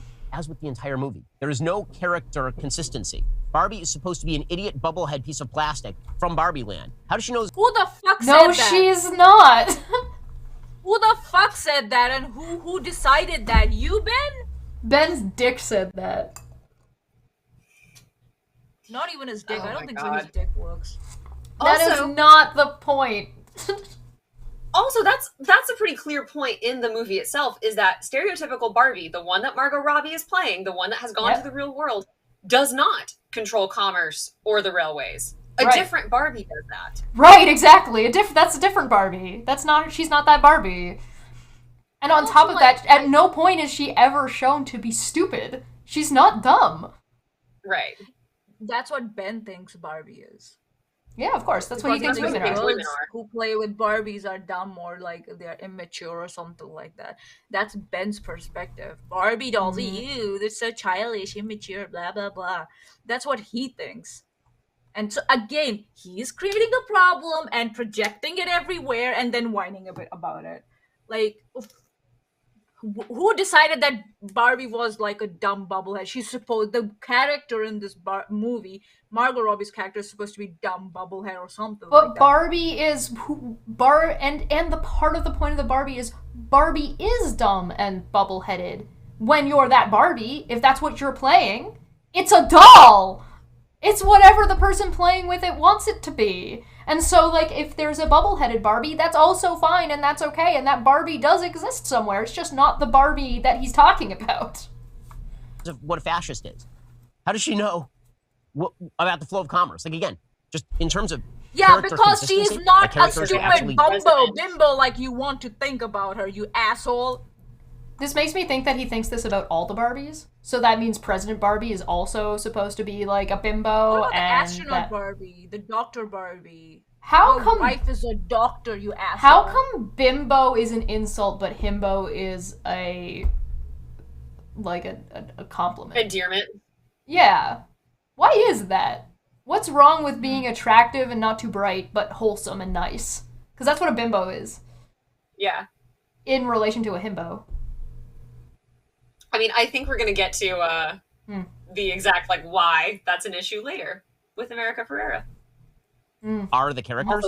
Makes no sense whatsoever. So, meanwhile, Ken is wandering around, enjoying the patriarchy more and more and more. And he keeps asking men about the patriarchy. And at one point, he asks a dude about the patriarchy. And the guy says, well, that's not really the way that it works here anymore. He says, really? He says, no, it still works that way. We just hide it really well. Better, is what he says. Again, you can't that's true, you asshole. And he's like, he knows that. He fucking knows it. And that's why he has no comeback for it. He has no the other side of the film. And this sort of nonsense continues. The first third of the film is about how Mattel is kind of bad for creating this fancy land. Second third of the film is about the real world evils of the patriarchy. That never says that Mattel is bad for creating Barbie Land. It actually doesn't even specify that Mattel created Barbie Land. It says Mattel created Barbie. We don't know what created Barbie Land. Yeah, it could have been kids' imagination. We have no fucking idea. You just made that up. Have you watched Inside Out, Ben? The patriarchy. Culminating in an idiotic line where one of the low-level members of Mattel is with the board, and Barbie is looking for a woman at the board, and the low-level...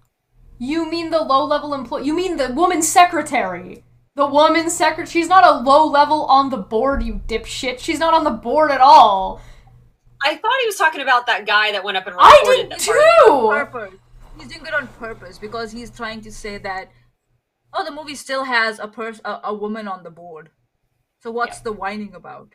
That's what he's trying to do not here. On the board. Yeah. Something. Ben Shapiro's a liar.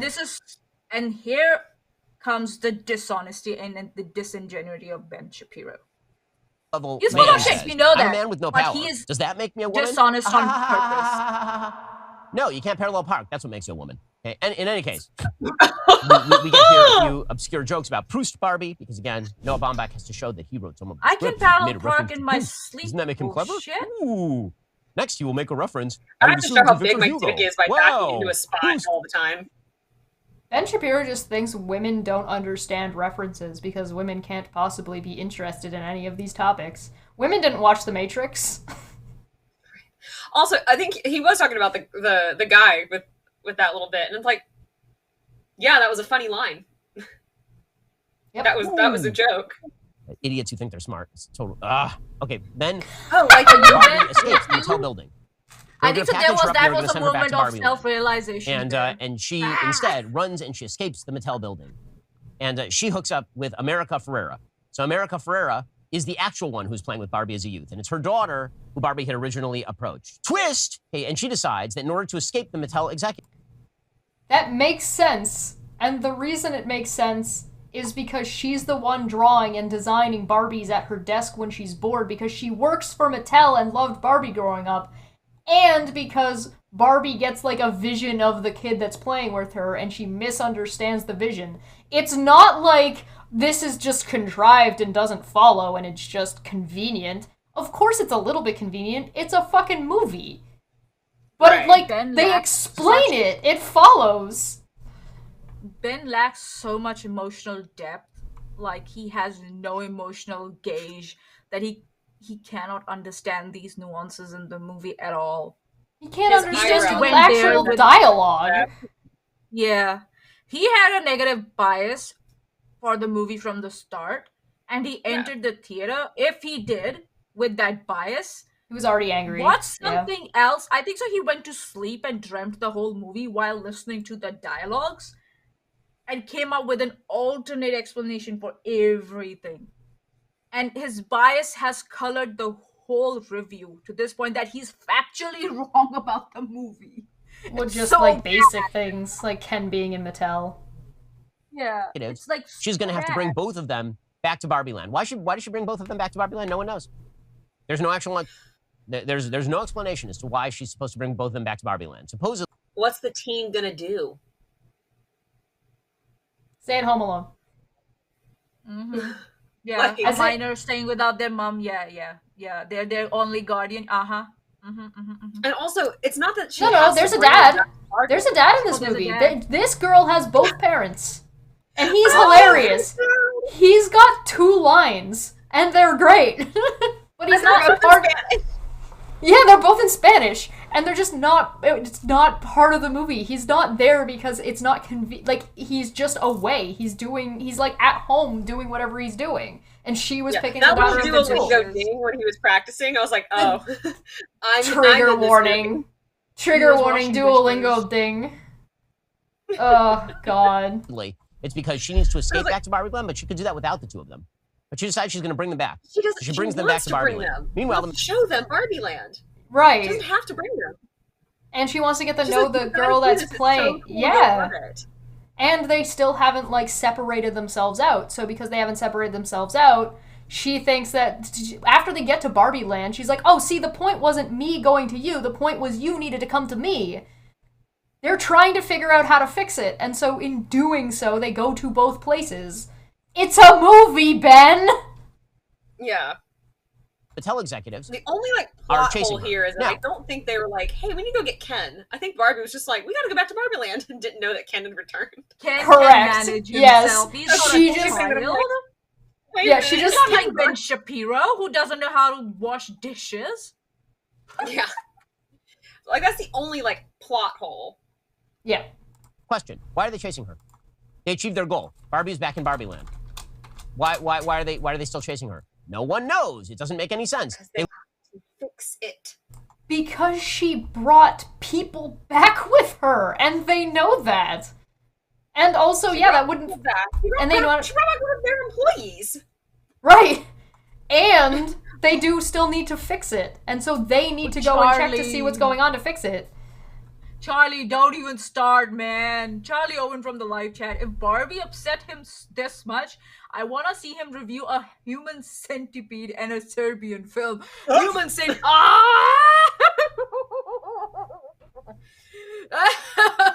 Literally say there will be consequences you can't even imagine. He will die. And then he will die. They're like, "What consequences?" And fill in the blank. And some dude says something about a podcast with 2 trees. You're like, that's the laziest shitty writing. God, it's a joke. Okay, anyway. So that Ken, in right the meantime, he's already headed, while she was, futzing around over at Mattel, Ken is already headed back to to Barbie Land, where he has immediately established the patriarchy. So just to point out here, the point of the film is that the matriarchy is amazing. Women are amazing at everything. That Barbie is amazing at everything. Because that's what Barbie is. You moron. Well, yeah, if he wants to say that about women, that's fine. That's fine. It's okay. He got some of it, I guess. I guess a broken clock is right twice a day. Well, the thing is that Barbie Land is run by Barbie. Barbie is president. Barbie is the judges. Barbie is the surfer. Barbie is this. Barbie is that. Kens don't have a role. Ken is beach. That's what Ken gets. He gets beach. So how the fuck is he even gonna run anything anyway? Of course the Barbies are good at... Why would Barbie president be bad at being president? She's Barbie president. That makes no sense. Maybe because Ben thinks that women are bad at any, like, position of power and leadership, you know? That's why a President Barbie doesn't make sense at all, you know? And also, like, as someone who's married to a doctor. Sorry. With every Barbie movie, like, Barbie's good at whatever she's doing. Like, in Pink Shoes, she is a good dancer. They say that over and over and over in the beginning, that you are an amazing dancer, but you have to follow the steps. Yeah. And then the journey is basically, no, you don't. Your own ideas are great. In Fairytopia, she's always brave. She starts out being brave. And it continues through the whole thing. Like, these are things, like, Barbie's always starts out good at something. Her biggest flaw in most of the movies is not having the confidence to actually be good at it. Right. To accept that. And that's why all the Barbies... And that's why all the Barbies in Barbie Land accept what they're given, because they're already done those stories. Yeah. They are complete, finished Barbies. Right. You know, they don't have to do the whole, like, oh, I don't know if I can do that. Right. They don't have to. They're Barbie. They are that thing. Go, so baby. it only makes sense that they deserve the writing award, because this Barbie is a writer. Mm-hmm. The scientist Barbie wants to launch a nuclear missile. Let's go for it. Let's go. Baby. Seconds, he has taken over all of Barbie Land. Yes. And he has turned it into it's not seconds. It's probably a matter of hours, but yes. No. Yeah. Within 2 seconds. So apparently the women are so unbelievably competent and brilliant and great at everything over in Barbie Land that an idiot man walks in and takes over the whole place inside of 2 seconds. Fine. So he takes over the entire place. We later learn that's because the women, they didn't know what was coming. We later learned they didn't have immunity. And the way that they get immunity is by learning to hate the men that you got. I bet Ben thinks that Beauty and the Beast happened over the course of an hour. Bro, what's a montage? We don't know how... to the very common theory that it takes place over 3 days, which it super does not, because we see it being autumn when she gets there, winter while she's there, and then spring at the end. Which is thematic, by the way. She's there for almost a whole year. It's thematic storytelling. And where does it... Okay. Right. Because it's Barbie, Ben thinks hate men. That's all it is. And anything that happens, any plot in the movie is all about, hate men in the end. That's it. That's all it's going on in his, like, empty brain. Hate men, hate men, hate men, hate men. Which is really accurate for Ken. He's just woman-hating Ken. That's what his job is. Instead of beach. Ken is not, like self-loathing Ken. You both have watched the movie, right? So how was Ken able to overtake the whole Barbie Land? Did he really overtake it, or was he under an illusion that he overtook it? It was definitely, like, overtaken, and I'm sure that Ben's going to get to the plot point where that is the accurate piece, but it's not clear, like, it's not, the how is whatever, because it doesn't matter. It doesn't matter. Yeah. Maybe he killed them all. No, they're there. It's it seems to be that, like, he brought this ideology forward, and the Barbies, being the kind Barbies that they are like, yeah, sure, we can do that. Yeah, dude, enjoy yourself. Yeah, that's fine. Right. Whatever you want. And they quote unquote like brainwashed. And the part of the reason they're brainwashed is because of what Mattel is putting out in the real world when Kevin comes back. The thing is, the implication is because your stereotypical Barbie isn't there. Ken takes over her dream house, and in taking over Barbie's dream house, Ken thus creates a new product that Mattel is putting out. And that new product is like Ken's something Casa House. Mojo Jojo Casa House. Yeah, Mojo Jojo Casa House. And so the Mojo Jojo Casa House is something that is now being sold with Kens, which changes the power dynamic and brings patriarchy into Barbie Land. That's how he took over. They don't explicitly say it, they just show you the results. Yeah, gotcha. One of the funniest Ben things doesn't about get it. Ken taking over Barbie Land and those toys, like going out into the real world, Yeah. is that the Kens are drinking beer. Yes, the Kens are drinking beer. Come with a beer bottle in Yeah. a toy box Yes. for children. Yep. And of course, the that made me laugh. patriarchy is an extreme version that is not actually well defined. That's the way that they have to learn to hate men. Okay, so Ken decides he's going to go back. They don't and he's going hate to the men. establish his patriarchal system. I do love that Macklemore We only learn quote. this when Barbie heads back with America Ferrera. Hold on. Sorry, I'm just putting that back for just a second. I want to see if there was writing on the paper. That they have to learn to hate men. Okay, so Ken decides he's going to go back and he's going to establish his patriarchal system. Oh, there was writing. There was writing. We only learn this when Barbie heads back with America Ferrera and Random Daughter. And Ken Random starts Daughter. acting like the jerks in the patriarchy, right? He calls her baby. Oh no. He calls her baby. The greatest of all insults. He calls her baby. Yeah, it's really And, annoying. It's I was really muted when I said that. random people that you don't appreciate calling you pet names to diminish you is bullshittery. Yeah. Go figure. He is talking Also, down lady. and being condescending to her Young on lady. purpose. Young lady, baby. Yeah. It Blah, also blah, blah, is blah. so evident that he has not watched Dirty Dancing because it's Yeah. that was the summer everyone called me baby and it didn't occur to me to mind. Yep. And she Yep. has this like wonderful love story with Patrick Swayze who asks her her real name and is the only one in that movie to refer to her by her name. Yep. Then America Ferrera is trying to explain to Barbie what exactly is going on. And she's like, it's just like the indigenous people and smallpox. They had no immunity. That joke was a miss, So, in my opinion. I thought it was kind of funny. it's a little rough. Yeah, like I would have laughed more if it had been like, you know, it's like this minor thing. It's like this middle thing. It's like this slightly worse than middle. And then it just like kept getting worse. Oh, like they gave more than one. Oh, it's like this. No, wait. No, it's like this. No, wait. It's like this. That would have been funnier, like yeah. I feel like that would have landed a little better, but because it was just that and there was that But pause it's the, for comedy, and I was but kind it's of like, the teenager that says that, right? no, it's America Ferrera.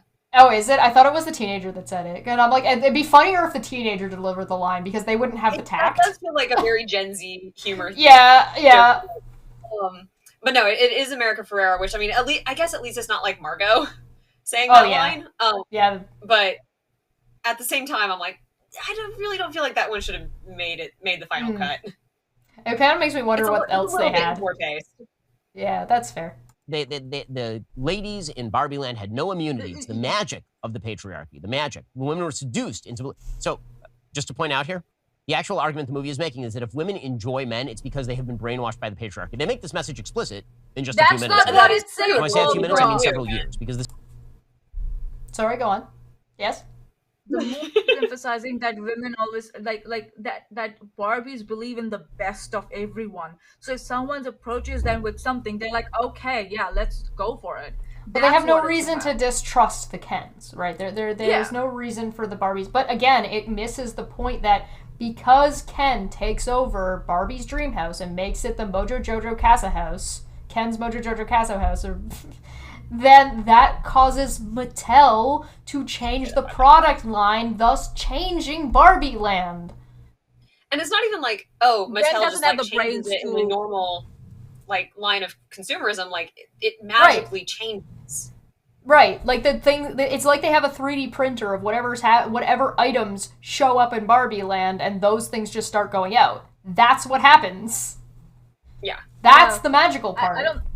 Yeah, Ben doesn't have the brains to process that. He didn't get it. This film took years off my life. It is long, it is Good. boring, and it is terrible.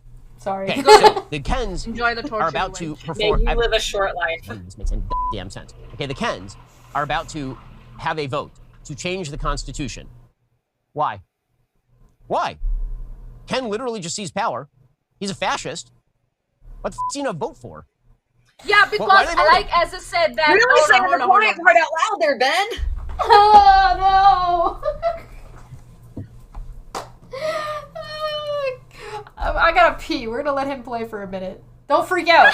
Like, he sees power. Also, what is the breakdown demographically of the Kens and the Barbies? Are there as many Kens as Barbies? Because why would they hold a vote? The Kens appear to be in a minority in Barbie land. There are a lot more Barbies than Kens. So if that's the case, why even do the democratic vote thing? Why not just seize the power?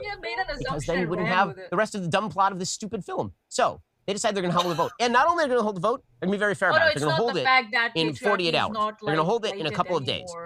To make sure that the Barbies have time to actually form a counter plan. Why would they do that? No reason. Asterisk, we'll fill it in later.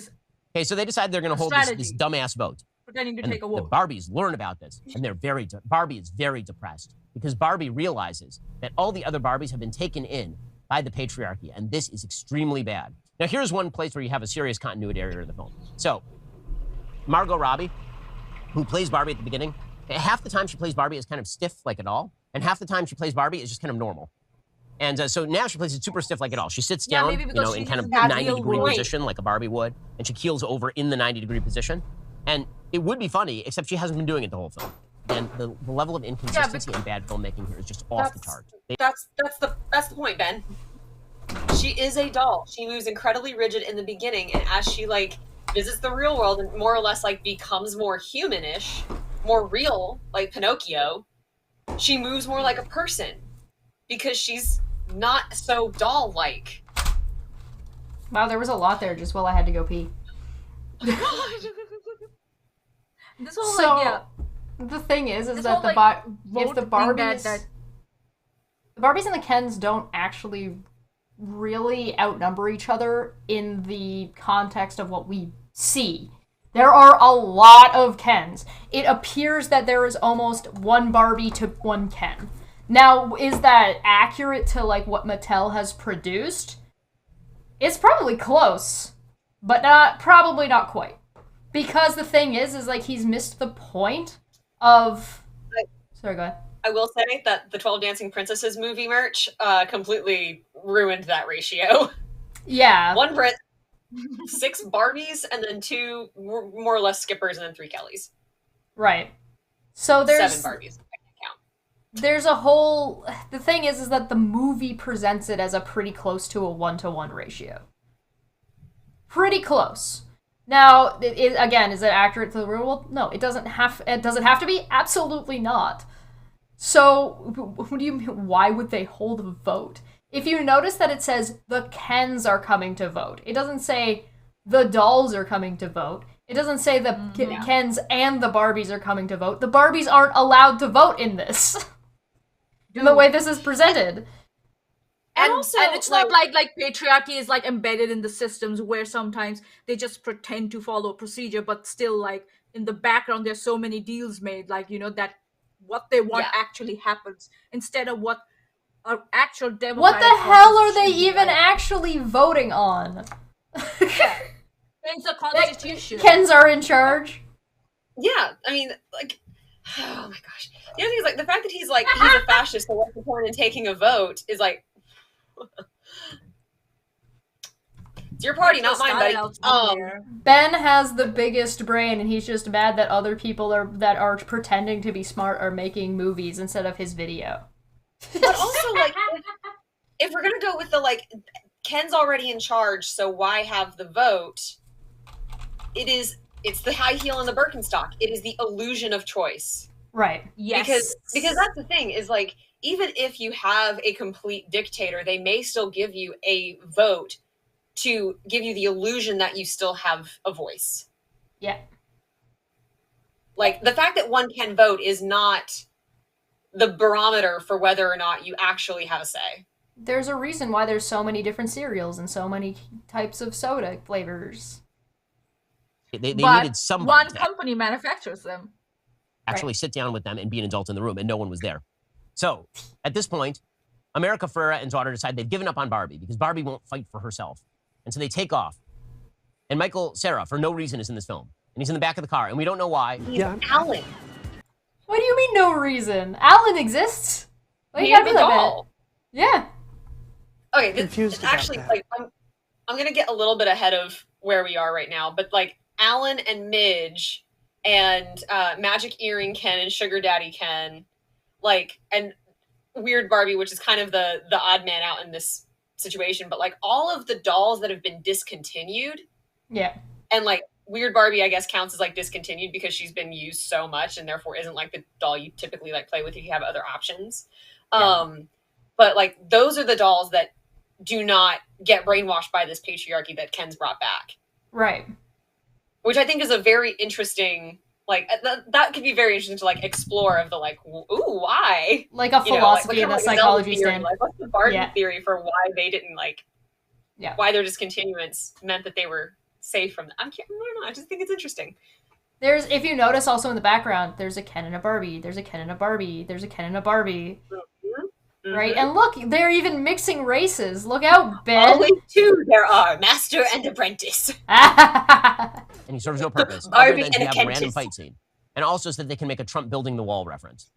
Right? They're apparently the Kens are going to build a wall to keep people from getting in or getting out.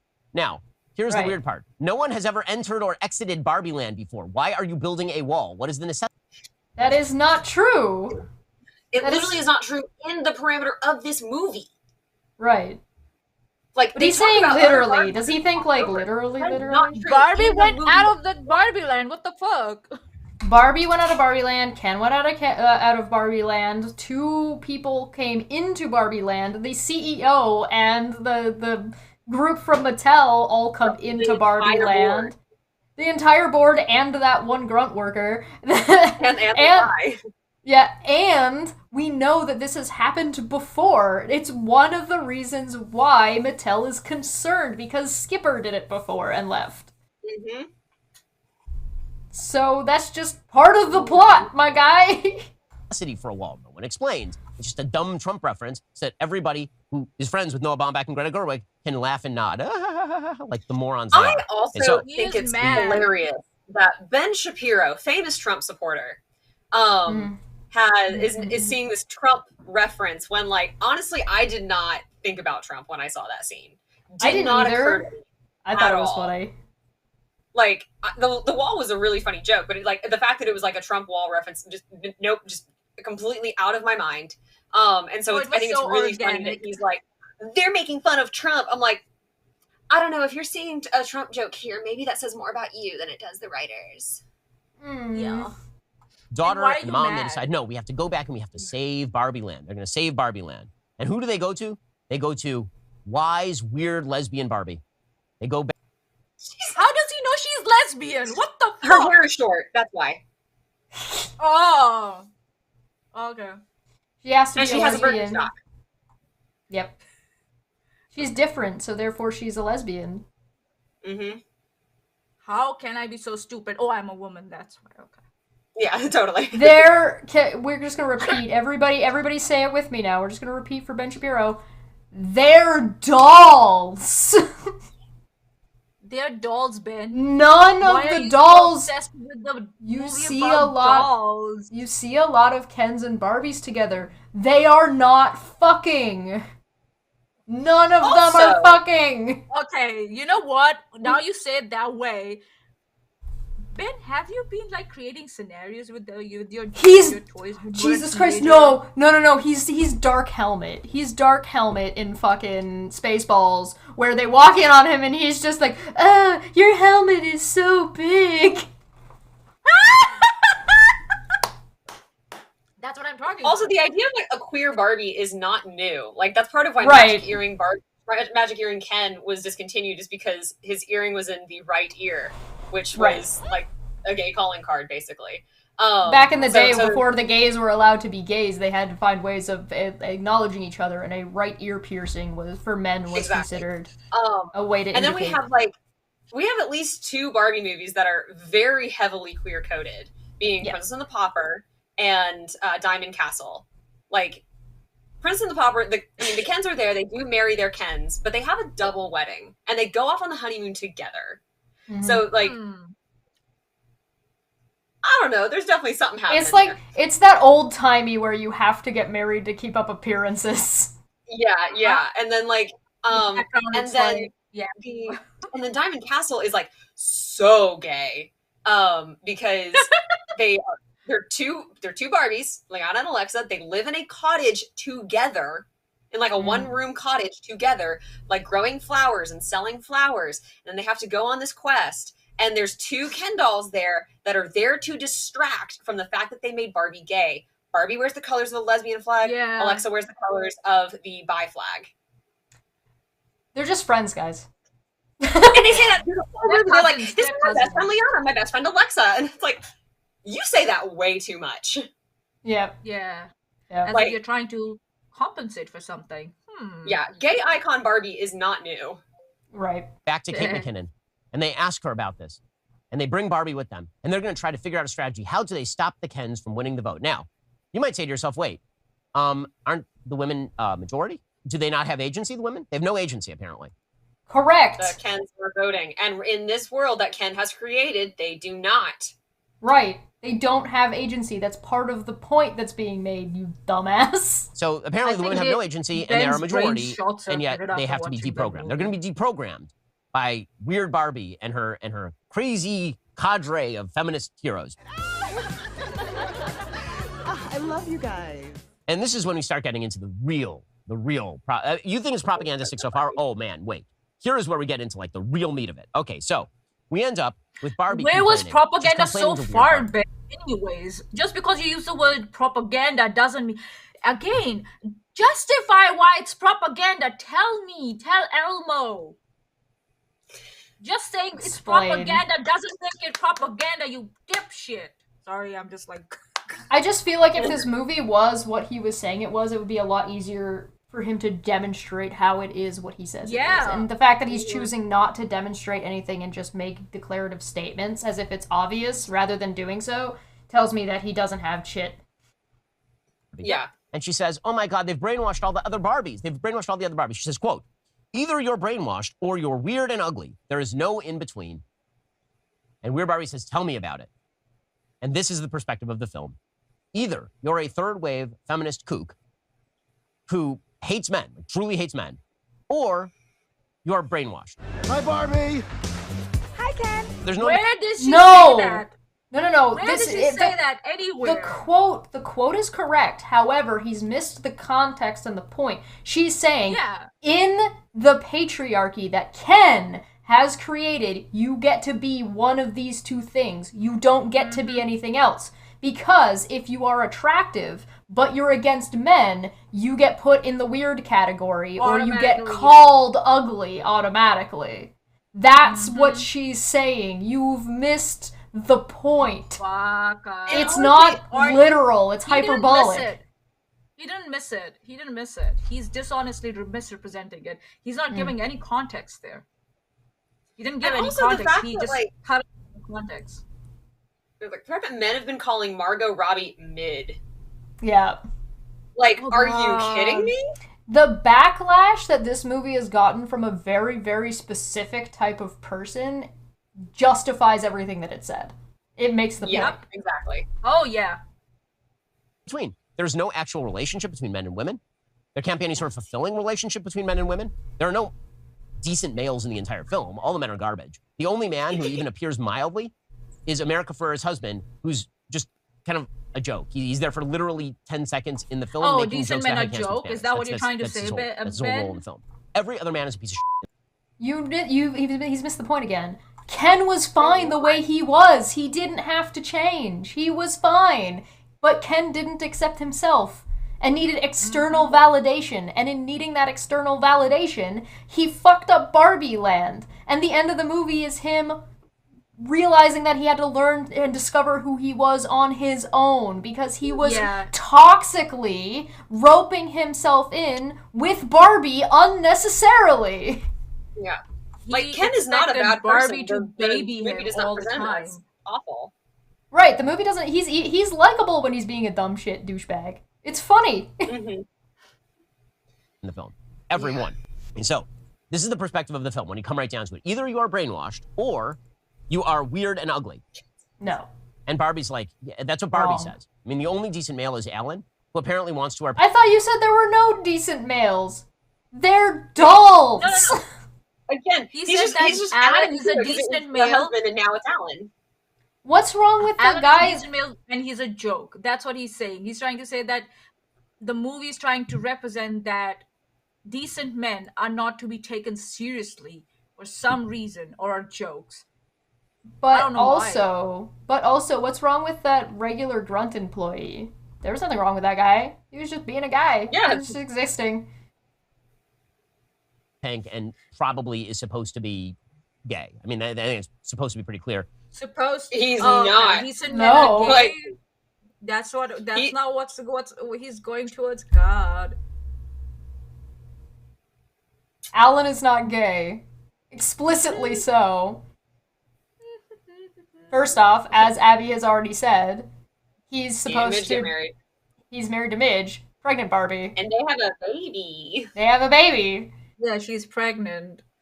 And at no point do you see... She does have, like, the baby, too. The doll was supposed to, like, have, like, you could tuck the baby into, like, an attachable plastic stomach. Oh, that's brilliant. That's part of what made it weird. Pretty cool.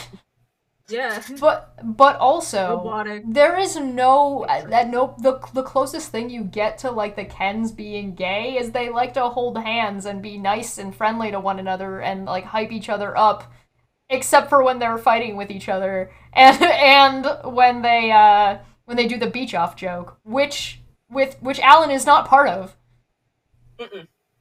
Alan's, like, in the background, like, y'all are weird. Right, exactly. I don't know. I exist. That's what he does. Although, really, the take of the film it. is that all the Kens are gay. That's really the take of the film, is that it's all homoerotic kind of stuff. They're dolls! There is no fucking happening! I don't know how we're getting, like, this motion with Margot Robbie in the middle and arriving at gay. Yes, correct. I don't know how we're, like... We're thrusting Ben, you towards have a a woman dirty mind. equals gay. Ben has a dirty mind. That's it. He has a dirty mind. He's a closet homosexual. That's what it is. Wants to beach him off has to beach me off first. I will beach both of you off at the same time. In any case, the film... Part of that joke is that they are actually literally meaning a beach off. That's part of the joke. Part of the joke is that it's completely innocent in what they're saying. There's no sexual tension in that. That's part of the joke. Filmmakers are so insecure with even their own Oh, script yeah. that they then They're have Larry insecure. jet in to say, Margot Robbie might not be the best person to make this point, right? Because Barbie's saying, I don't feel beautiful anymore. And they're like, Margot Robbie. They literally jet in to say, Margot Robbie might not be the best person to make this point. Then maybe you shouldn't have written the point. That's the joke. It's a fourth wall breaking narrator joke, and the thing is it makes the point more because it doesn't matter what you look like to anybody else for you to feel that way. It's almost like Ben's not a woman, and so he doesn't get it. The number of times that I have said, I know that I'm pretty, but I don't feel that way. Right? Or like, I want to be cute and not hot, but I'm getting hot and not cute. How do I redo that? Like, right. I'm getting this response to my appearance. What do I need to change? And the answer is sometimes you don't. Yeah, you don't get. Sometimes you don't have to give a shit. And also, like, I think about this all the time when I watch movies and shows, and someone's like, "I'm so ugly," blah blah, whatever it is. I'm like, how's their self-esteem doing now that they've said that? However many times it took to get that take. Right. Like, that occurs to me a lot. Yeah. And so I really appreciate that they had that fourth wall break, if for no other reason, to basically have the narrator and director and writers basically say, Margot, don't take that to heart. Yeah. Yeah. Like, it's a little thing, but I really appreciated it just on that level. Yeah. And like, there's a psychology behind it. There's psychological reasoning behind it, because they say that if you repeat one negative comment, it repeats 10 times more than a positive comment would repeat in your brain and in your conscience. So you have to reassure someone more than you would say something offhandish that might come across as negative to someone. Yeah. It just takes one sentence and that person's whole world just goes upside down. What? I'm not beautiful? What the fuck did he just say? Why would he say that? Why would he say that? Blah, blah, blah, blah, blah. And Imelda Staunton has an interview about playing Umbridge in Harry Potter where, like, she says, in the book she's described as looking like a toad. And I had a friend say, you'd be perfect for that. And she was like, thanks. Yeah. You should write it like that. And, like, obviously that's not what her friend means, but maybe you could do that. Okay, no. Okay, this is when we get the full bore thesis of the film. And guess what, guys? The thesis of the film, made by women, made for women, made starring women, funded by a studio that is largely staffed by men. The take of the film is that it is It's almost like... That's the point! impossible to be a woman in the modern age. Absolutely impossible. And so we get this long speech of America Ferrera talking about how it's so difficult to be a woman. It's not a long speech. It's like a rant. Speech, and I think Ben suffers from time blindness. It's a rant that's probably 2 minutes. Yeah, because that includes like the reactions and stuff. He suffers from time blindness, I think. It's a shorter rant than this is. Yeah. It makes it more poignant. They want us to be this way, but not that way. They want us to be thin, but they don't want us to say that we're thin. They want us to earn money, but they don't want us to earn money. They want us to do this, and they don't want us to do that. They want us to answer for men's bad behavior, but they don't want us to offend men. They want us to do this, and they don't want us... Oh my God, it's so difficult to be a woman. So the same tried, truistic bullshit that they've been propagating in every new wave feminist film for the last 45 years in the United States. Because what? Again, tell Elmo. Go on. It's like, it's true because it's true. Yeah. It's almost like it's perpetuated and stayed consistent because we haven't gotten past it yet. And it's still something we're dealing with. Collectively. If men are so rational, maybe they should be less contradictory, Ben. Is now essentially telescoped into this one speech from America Ferrera, including a few cutaway shots of Margot Robbie looking up adoringly at America Ferrera as she explains that it's super hard to be a woman. It's so damn difficult to be a woman. You know why? It's as if Ben is not a woman, so he wouldn't know. Because Barbie wouldn't know this. And Barbie wouldn't understand this. And this is the first time that Barbie is experiencing this. Duh! It's called storytelling. It's like when girls, when they're young, and they start experiencing these nuances, right? When their parents say, "Oh, don't make your brother mad," right? Yeah. Or like, you know, go wash the dishes, go do the chores, go help your mom. Not dad, your mom. Or even like, you know, that's what Margot Robbie said. He likes you, but then we're going to tell women to protect themselves. But I'm going to protect myself from someone being mean to me. But they might like me, so I don't want to hurt their feelings. Yeah. Why are you mad that boy pulled your bra strap and snapped it? He just likes you. As much as he's saying that the answer is to hate men, Barbie does not want to hurt Ken's feelings. Yeah. And the response to that is he's taken over Barbie Land. He's trying to like taken over her house. He stole your house and stole your stuff, and she's like, I guess I should be less concerned about his feelings and get things fixed. He's gonna have to get a talking to. Yeah, it's like you're living in a living relationship with your boyfriend where you paid for the house, you're paying for the rent and utilities, and you go through a breakup and suddenly the boyfriend says, "Now you're supposed to move out of the house, not me." Oh, you mean like my ex? There you go. Because of the patriarchy, because of the men. That's the actual story of the film. And then they make a couple of other dumb references, right? The Zack Snyder cut. The men, they like the Zack Snyder cut. Wow, that's terrible. Okay, fine. Do. Then they say, you know what we need to do? Who's the demographic for the Transformers movies, Ben? Yeah, I wonder. Also, not girls. I never saw a pink Transformer in that movie at all. Was there a pink Transformer? Not in the first couple. Not that I remember. Nope. There's only one girl Transformer. One. Beasties, also, like, I think Beasties has two. Look, we're progressive. But yeah, I mean, the number of men that I knew that were like, "Oh my gosh, you have to see this Snyder cut," and I was like, I don't know how to tell you that I don't care about superhero movies. I haven't watched one in years. I don't want to watch anymore. I'm done. I'm tired. I'm like, yeah, but the Snyder cut's different. I'm like, okay. Snyder cut has no color at all. So when they go for special effects, you can't see actually what the fuck is going on. There's Michael no Bay. definition. Use all of these Barbies of the patriarchy. How are we going to do this? We need to Also, allow them to live with the cognitive. One thing too is like we don't have like movie gals or movie women, right? Like, you know, it's like, oh, I'm a movie guy. Yep. It's always a movie guy, right? Uh-huh. Like Well, especially So, if you want to talk comparatively about the types of movies that are being made, what's the demographic that's generally aimed for? What's it generally targeted at? it's targeted at men, dude. Straight white dudes. That's who it's targeted at. Hollywood is generally targeted at straight white men because that's what they think is what makes them money. That's why we're getting the problem of like, oh, Encanto and Turning Red weren't relatable. I'm like, yes, they were. Yes, they were. They're fantastic.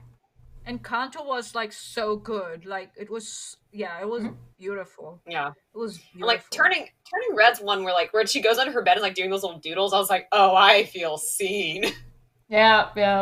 I don't like this movie. It's exposing me. Yeah. Yep.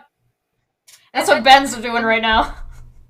Yeah, and the way it like represented like that there's some girls who like just think they're cool the way they are. You know? Mm-hmm. They don't give a flying F about like what other things, like what the the movies say that relative like teenagers should look like and blah blah blah blah. Nah, If I remember, I'm great. If I remember, late in this movie, Ken even says that he didn't like the patriarchy. He didn't want Yeah, he it. does. He says that. He's like, I just wanted to be seen and recognized, and when I was in the real world, I was treated like I was special for just being me. And it's just like, yeah, because Ken, like, stereotypical Ken is an idealized idea of what a man should look like. He's Ryan Gosling with brighter blue eyes, blonde hair, properly coiffed, with, like, abs and six-pack for days. Yeah. And they're, like, perfectly chiseled, because they're plastic. Just real quick, Siggy, thank you so much for rejoining and welcome to Iron Goblin, and thank you so much for the 10 memberships that you just dropped. Holy shit. Enjoy all those shenanigans and all of your lovely emotes that you get access to, as well as feel free to stop by the Discord, because there's tons of fun stuff in there that you now all have access to. Hey. See you over there! A few cutaway shots of Margot Robbie looking up adoringly at America Ferrera as she explains that it's super hard to be a woman. It's so damn difficult to be a woman. You know why? Because of the patriarchy. Because of Maybe you the should men. try it, Ben. That's the actual story of the film. And then they make a couple of other dumb references, right? The Zack Snyder cut. The men, they like the Zack Snyder cut. Wow, that's terrible. Okay, fine. Then You can't take a joke. We need to disabuse all of these Barbies of the patriarchy. How are we going to do this? We need to allow them to live with the cognitive dissonance required to be a woman under the patriarchy. That's a line from Barbie. Now again, they keep doing this. They keep having Barbie drop these extremely literate and well-articulated lines, but she's supposed to be a plastic doll. Why not? Authority should derive from the consent of the governed, not from the threat of force. It doesn't matter. What is the... Why not? Yes. Why not? Barbie Why can't was... she? You know who thought Barbie was a bimbo? People who didn't understand Barbie. Men who want to misrepresent women having any kind of power or intelligence in any capacity. It's as if The like people who are like, Ben oh, you is know what, not a Barbie, that woman puts and them he off. does not know. Ben is not a woman and he does not know what it feels like to be a woman living in a patriarchal society. their actual strategy? Ben. So they have 48 hours to stop this vote, which shouldn't be happening in the first place because it makes no plot sense. Because the men are fascists and the women are victims. But somehow they didn't give them 48 hours to stop the vote. So what are they going to do to stop this vote? How are they going to do it? Well, they're going to separate the men and the women. Barbie! They're going to turn all the Barbies. That was Pretty good. sure that's, that was a good Pretty one. sure that's Barbie Dreamhouse. That's definitely Barbie Dreamhouse. That's so funny. Against the Kens. It's so subtle. The symbolism is so subtle. Turn all the women against the men and you will save society. That's the message. That's You not can what separate happens. the rest of The plot is to turn the men against the men. That's the plan. into the brain of your Ben, which girl, movie did you if you so watch? choose, Miss Raytheon. Seriously. This is actually Maximum his volume. review of Oppenheimer. So, they literally say this: get the Barbies away from their Kens. How are they going to achieve this? Well, they're going to make the men complacent and then take their power. The men This is were how already women have achieved power. complacent. Now, let me just digress briefly This scene is here so funny. in how women actually achieved power in Western civilization. The answer is that they lobbied men and men gave it to them. That is the actual answer as to how women achieved power in Western civilization. Women took power from men. That's how it happened, you asshole. For somebody who is complaining... Like, for somebody who's complaining about how this movie is a little bit reductive in its description of patriarchy, which I might be willing to grant. It's a little bit reductive because it takes it and simplifies it and then puts it to the extreme. Because that's how you write a movie. But... yeah. I feel like he doesn't get to complain if that's how he's going to describe the feminist movements. You want to know the biggest thing that pushed towards feminist rights or women's rights in Western society? World War II. I was about to say that. Shut the fuck up. Yeah, 1 and 2. Yes, 1 as well. And also, like, women had so much power well before. Yep. Like in the ancient and medieval period, like, women still had a significant amount of, like, power and ability to, like, own land and be independent in the Western world and in many other cultures as well. But since he's talking about Western, we'll stick with Western. So the part of the reason that women became, like, secondary is because of, like, nobility. And they could no longer be treated as two separate entities because that gave them too much power. So they had to be treated as one entity. And then that ended up being the woman, the one step behind the man, you know, the queen and the king situation. Like, and then there's also, like, all the law changes of primogeniture in medieval England. Like, it didn't have to be this way. Siggy, thank you so much. That's, sorry, Monty, 1 second. For 100 said, it's so difficult to differentiate between parody and proper criticism anymore. I wonder if he'll ever realize. I don't think he will.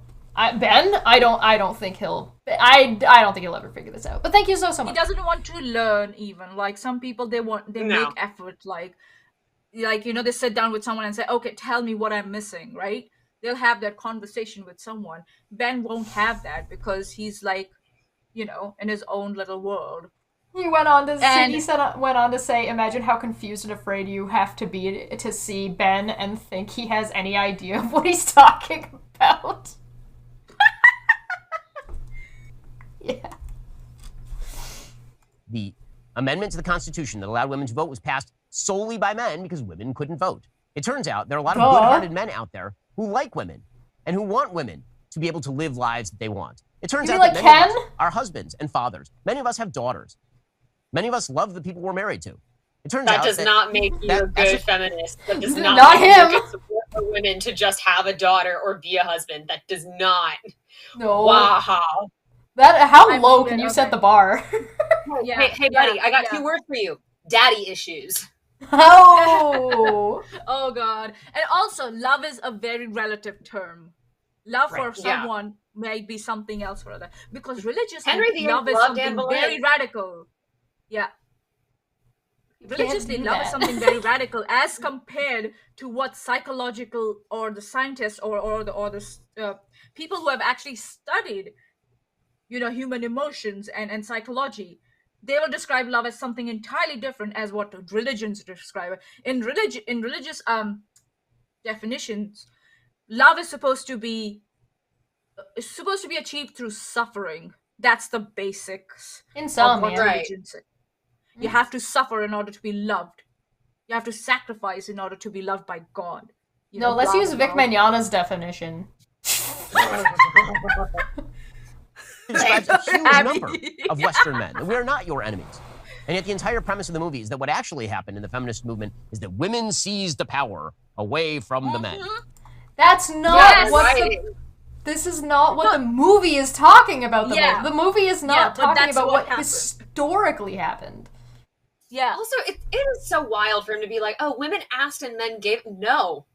Women demanded it, and we rioted over it, and we struck over it. Like, and if we don't keep doing that, you take it away, Texas.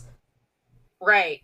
Yeah. Like, we fought so hard for, like, abortion rights, and we had, like, a bumbling idiot like Donald Trump. Yeah. I'm sorry to break it to you, ladies. It ain't true.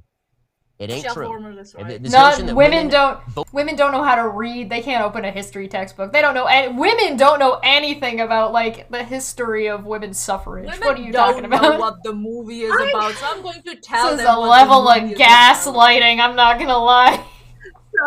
So I work in state government, right? And I have read the Constitution all the way through, the U.S. Constitution all the way through like 2 or 3 times when I've just been bored at work, right? And I got into a very, very brief argument on Instagram talking about like there's no constitutional way to take guns away, which there are plenty of existing ways in the Constitution to take them away. Plenty. I'm sure. And also the Constitution can be changed. We have an amendment that says alcohol is illegal, and we have another one like 4 down the line that is like, oh, just kidding, it's legal again now. So like it doesn't matter. Like all of it can go away, all of it can get added. It is a piece of paper. Like, it doesn't matter. And this person's like, well, you clearly don't know the Constitution. And I was like, and he's like, if you did, you'd be giving me like specific articles and sections. And I was like, bold of you to assume that I don't know the Constitution, and bold of you to assume that you're worth the time. Block. Yeah, that's fair. Like if they're not gonna, shit, I just don't have the wherewithal to like argue with you, an idiot. Yeah, it's one of those scenarios that even if you had, it wouldn't matter. Yeah, it's the American way. Because they will find a way to pivot around it and try and like reinterpret it and tell you, oh, that's not what it means, you know. Well, a person making like, seriously? Well, and a person making that kind of claim likely doesn't know what they're talking about. Right. As a block is not true. Married women vote very much like their husbands, Abby, actually. like, describes herself Single women vote more like a block now than they did before. But it turns out that people are individuals, and some women vote one way, and some men vote another way. But again, the idea here, they're dolls, Ben. Men versus women. Battle royale. What? Already a figment of imagination. The Kens barely have a personality. That's the joke. That's what this literally turns into, a battle royale between the women and the men, but really it's about getting the men to fight each other. I don't think you know what a battle royale is. He does not know what a battle royale is. The women are not fighting the men in any, like, physical capacity. They're psychologically destroying them. Where the fuck? Which is hilarious. Also a joke. Why didn't anyone read his notes before he went on this rant? Shelf Warner said, but the founding fathers equals daddy issues. I can't wait to say that to the next person that talks about what the founding fathers intended. I cannot wait to say that. Good, Shelf. Oh, that's a good one. Thank you so much for that. I will one by one. And they unbrainwash them. How do they unbrainwash them? I love what's best for my women. Yeah, that was a good one. Well, they tell them truths, like, any power you have must be masked under a giggle. I have a question. I mean, yes. I work with a lot of women. Yeah. Do they feel like the power that they have has to be masked under a giggle? Was this film written in 1943? Who you wrote are this the film? perfect example, you asshole. You have to be so... Even sometimes the people in your life that care about you, as a woman, you have to be careful about the way you tell them that they're wrong. Because if you tell them with the wrong tone and the wrong way with the wrong words, they will not react reasonably. Mm-hmm. They won't listen to you. So you have to pick and choose. Ask any woman who's had any discussion where her husband was incorrect. Don't make it about politics. Just ask them a story. Just ask them for a story about a time. And you will get these responses from everyone. It happens between me and my dad. Yeah. It's not like he goes like he gets like angry or like something. Like he just starts going like he put like you know a metaphorical version of like putting fingers in the ears and going la la la la la. That's what he could, and he has a PhD. It's a little bit like, you know, I've had friends that like refer to all of us gal pals as like bitches, and I don't really like that. Like it doesn't, like, I don't hate it, but I don't love it. And I think it's kind of weird that it's become such a normalized thing to call your friends. But you know, it's always said, it's like, hey bitches, haha, let's go. Like it's always done with that little giggle, that laugh, that tee-hee, LOL. And but at the same time, it's like, you're still calling me a bitch. Like, and also like when it's always like when women have to like call out man, they're like, listen, it's not a personal attack. They have to justify it. Yeah. You always have to put a caveat in. Listen, dude, it's not a reflection of who you really are, or it's not a personal attack. Just hear me out. Blah blah. Ben blah, blah, is blah. an example. There's a movie Men that's don't have to not do that. about him. It's not for him. He doesn't understand it, and this is his response. To dismiss it, to ignore it, and to try to devalue it because it's something he doesn't understand, and because he doesn't understand, he's afraid of it. Yeah. Or he has to not understand it, because if he did understand it, it would mean too much. So the movie didn't present... Right, the movie didn't present... This very feminine-looking, styled movie didn't present it in a way that he likes it, because it didn't giggle enough. If it presented itself in a different way but made the same points, he would have been fine with it. Oh, yeah. Right. He wouldn't have noticed. I just don't feel pretty. I just don't feel pretty. That's a serious, like, legit concern that a lot of us have. But, you know, we have to make it a joke so that it's not like, you just need validation all the time. Right. Yeah. When it's not even about that. Well, we know who wrote this film. A feminist writer who gets paid millions Good of job. dollars to make horse. One of them says, we have to reject billion. men's advances without damaging their ego. Or, theoretically, you could just reject men's advances and damage their ego, because what do you care? You have to pretend to be confused about women. Ben's Is this ego real? got Because damaged. men are violent too often. That's why. It's not about whether or not I care about their feelings. It's that if I don't cater to them and their feelings, they're going to assault me, you fuck. Yes. And they use Like, do women pretend to be... they use the additional strength that they have over women to control women. They do that. And they assert that power and that control sometimes by even just being passive aggressive. Yep. And the women are like, oh shit, this is going to go bad, and they start like moving in the other direction. Do we really need, like, do I really need to give an example of like popular fucking ideologies that are going around right now? Because Andrew Tate, you're welcome. Oh my god. Just Andrew Tate alone justifies this movie. And everything it has to say. Planet. He needs to be yeeted off into the sun. confused about Strap money, into a so rocket. then you'll explain it to them? No, not even. Don't even give him that courtesy. Just like, trap. yeah. And then my very favorite. Do you want some pants? Because that's really what this is about. Is women really, really want to wear pants? That demonstrates the power of the patriarchy that She men wore pants earlier. Some women like to wear pants.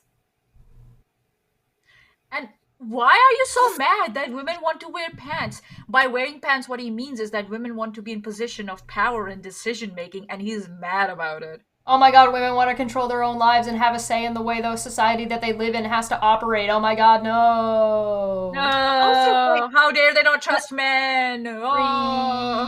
Free. Sorry, I feel like going. I mean, but no, like, I mean, that whole scene of the, like, oh, I just don't get this Photoshop. Oh, well, let me help. And, you know, all of that is real. stuff that either I have experienced or I've so watched real. people, like, my sister does a lot of stuff with, like, Photoshop and Lightroom and, you know, stuff, like, she photographs, she does editing, like, all of that. And she has been in the office and been like, this is really frustrating. I can't get it to do what I want. And no less than 5 times, she said, some man in her office has been like, let me help. And they don't know the what number they're of doing. times someone has said to me, "Oh, you have to see this movie. It's a classic." I'm like, like the Zack Snyder cut. I'm like, I don't care. I don't care. Yep. You know, and even like Green Knight, which I hated. Like, I was so ready to love that movie, and I couldn't stand it.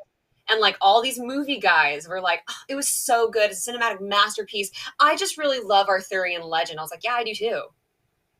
Like, it was a bad take on Arthurian legend. Like, gasp.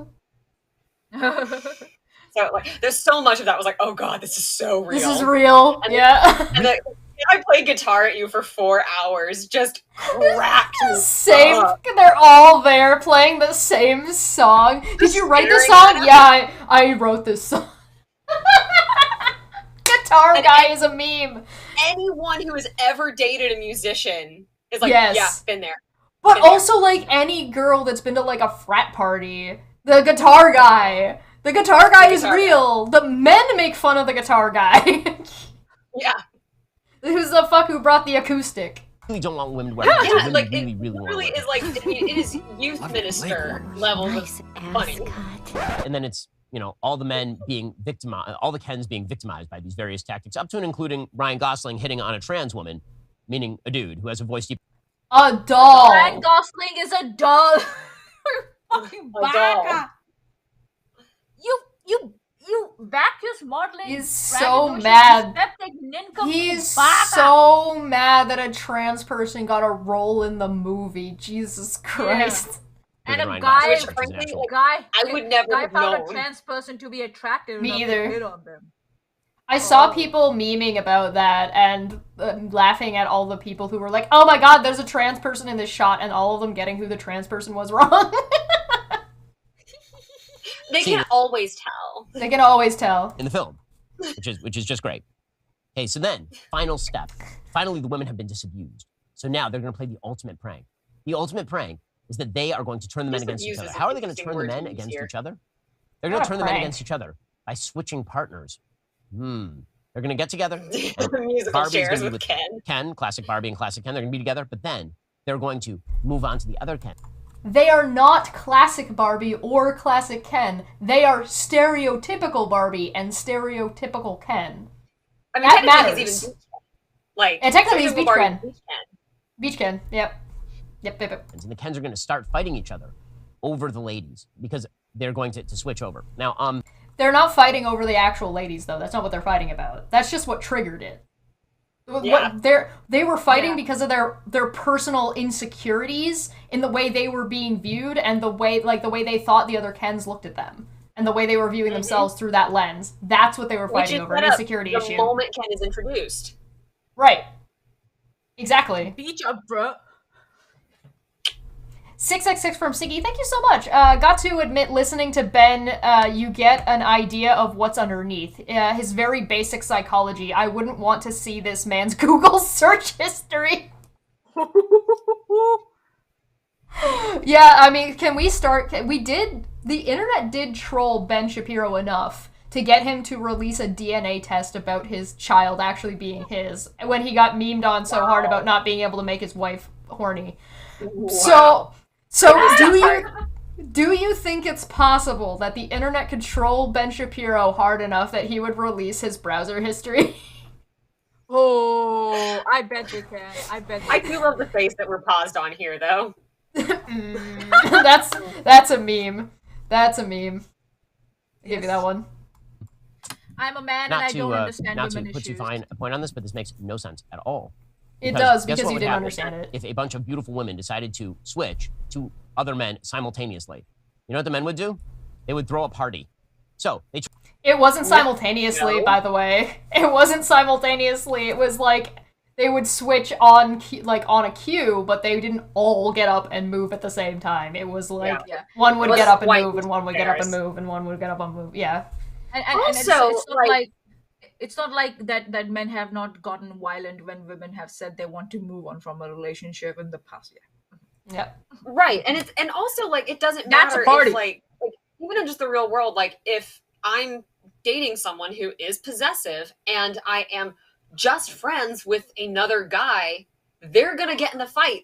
Very like very likely. Yep. Because she's mine. Turn the men against each other, and then we get a 20-minute long segment of the Kens fighting each other using various implements ranging from like small bows and arrows with sticky cups at the end to They're Nerf arrows. There's The Nerf Nerf arrows, arrows, dude. there's like the sticky ones, there's also like pool noodles. They're like fighting with beach stuff. It's just This beach scene is toys. so funny. Beach up, bro. They also get like a whole fucking ass dance number. I thought there were no men in this movie. I thought it was all women. Look at all the beach of men. God. It's just that Ben doesn't like where the men are in the movie. They're on I'm the beach, and Ben disappointed. doesn't like it. I am disappointed that he has not brought up about how the movie is sexualizing Ken. Like, how dare he not bring this up yet? Right. Yep. We're doing really good. We actually only have 10 more minutes of Ben Shapiro. Oh wow. Oh, Yeah. wow. to tennis rackets, and that turns into a The sparkles! Yes. Also, we've had no mention of John Cena Mermaid. What does any of this have? Yeah, what about John Cena Mermaid? John Cena Mermaid was fantastic. Like, again, only there for like 15 seconds. Yep, he's just there and he's gone. It's so no. You didn't even see him coming. Dun, dun, dun, dun. Merman Ken. Monty's Googling it now. Yes. Yes. To do with the plot, nothing. Literally nothing. Smolder. Just a 15-minute digression because they wanted to insert a crappy musical number with not particularly good dancing. And then it's so good. The choreography is so good. It is fantastic dancing. It is a mix of like your Saturday Night Fever John Travolta and a mix of John Travolta from Grease and a mix of John Travolta from John Travolta doing John Travolta dances. That's what it is. It's great. It's got a little bit of Michael Flatley. A little bit. During this time, the women are voting. The women are voting. So now we know the Democratic turnout strategy. The Democratic turnout strategy in 2024 is going to be to get all of the Republicans to fight with one another using tennis rackets while they go and they do the voting, apparently. And what's currently happening to the Conservative Party right now besides the fact that they're infighting with each other about Trump shit? Yeah, I was like, that isn't even the Democratic strategy. That is the Lincoln Project strategy. Yep. That is the Liz Cheney strategy. Yep. It's not a new strategy either. It's a pretty based strategy. It's been around for... Divide and Conquer has been around for a very long time, Ben. Yeah. It's almost as if, like, men like Ben are afraid that if women come out in majority and start exercising their voting rights, men won't get to control them anymore. Do you have any idea what would happen if women started voting as a block for their own for their own interests? Are you kidding me? Oh boy. Or people who, like, if people who like had actual ideals and didn't vote because it didn't matter actually turned out because it does matter. Yep. So they go and they vote. After they vote, they reestablish exactly basically how it was. The matriarchy. The matriarchy is reestablished. And Ken... Yes. It's not matriarchy reestablished. Who is now really sad because he's lost his power. Equality being reestablished because now Barbies can vote too. You asshole. Well, it's not equality because the Kens don't work. The Kens don't have jobs. Barbies have jobs. Because this is Barbie land. Yeah. One in the first place was just to be treated decently by Barbie. Is he treated decently at the end by Barbie? Of course. He was treated decently by Barbie at the beginning. He just wasn't satisfied because it wasn't a relationship beyond they were just friends. He actually sings about that. Because Barbie didn't see him as a romantic interest. Because they're dolls. And also, and that's also true of like the way that Barbie has been kind of moving over the past 5-ish years. Because Ken was created to be pretty much Barbie's boyfriend, and they were dating for like decades of Barbie's marketing. And like every movie, not every Barbie movie, but the vast majority of them, she gets together with a Ken, or at least has a Ken counterpart that's kind of like again, distracting from the fact that they made Barbie gay. And so, but now like with the Barbie vlog, Barbie and Ken are just friends. Yep. And like there is a whole episode where she addresses that, and she's like, Ken I've known him since we were little, and I love him very much, but like, we're just friends. That's how we want to be. Yep. Like that is Ken, part of the marketing journey Barbie has gone on. And Ken doesn't know how to deal with that because he's Ken. Mm-hmm. And he doesn't know what he is without Barbie because there is no Ken stuff that's just Ken stuff. There's only Barbie stuff that has a Ken latched onto the side of it. And so without doing that anymore, Ken is losing his place in Barbie land. Like, he doesn't understand where he belongs. And that's a fair concern that many people have. So if you're a man and you don't have a specific job or a specific thing that you go towards and you don't have a woman to tie yourself to, who are you as a man? Which is a problem of the patriarchy. Yes. And I think it's fairly, even from like a corporate level, because like if you've marketed Ken as Barbie's boyfriend, but now they're not dating, like how do you then market Ken? Right. How do you? Yeah. Where does Ken go? We don't know where Ken goes. But now he's just Ken enough. Yeah, just enough. Enough. It's as if like women because women go through a lot more bullshit than men do. They're evolving more at a more rapid pace than men emotionally, where they're able to detach themselves and their existence from men, and men cannot do that for some reason. I wouldn't even say that it's more. I would just say that it's different. It's just like men have their own slew of bullshit problems that are just as bullshit. It's just they're in society, not as individuals, but societally, they have an advantage. And a lot of men who have that advantage and only exist because of that advantage are, like Ben Shapiro, all are very concerned about that advantage being removed because they're insecure. They don't think that they have a place if their place isn't above other people. Because they wouldn't be able to establish anything to begin with, because they're not good enough. Okay, I'll hit play. Of course he isn't. That would be silly. At the very end, he is told that he needs to learn to live without Barbie. Yes. I just don't know who I am. How dare she? Ken. But it's Barbie and Ken. There is no just Ken. He, who was literally created as a doll to be with Barbie, he needs to learn to be apart from Barbie, and she needs to learn to be apart from him, because atomistic isolation and loneliness is the best way to find fulfillment, ladies and gentlemen. Oh, Adam and Eve. It's not Adam and Steve, or just Adam, Yeah, how dare you? But he's not alone. He has literally every other Barbie and Ken. Right. Yeah, he can go and with Alan. another Barbie. He can go with and any Alan other and Barbie Midge if he wants to. Stacey and Skipper and Kelly. Alan is literally the only... Tommy? Alan is literally the only Alan. And he's fine. Mm-hmm. He's a little stressed out. He's a little neurotic. I will say, too, like, I was kind of mentioned this earlier on, I was going to, like, get way ahead, but here we are at the scene. This wasn't a miss for me, but I did raise my eyebrows, is the fact that Barbie apologizes to Ken for taking him for granted and not seeing that, he was Knuff or whatever. Sure. But Ken does not apologize for stealing her house. Correct. Yep. Yeah. And I'm just kind of like, I feel like there should have been 2 sorries here, but okay. I'm sorry for... I think he does apologize for wrecking Barbie Land, and I think they kind of just tried to rope that together, but...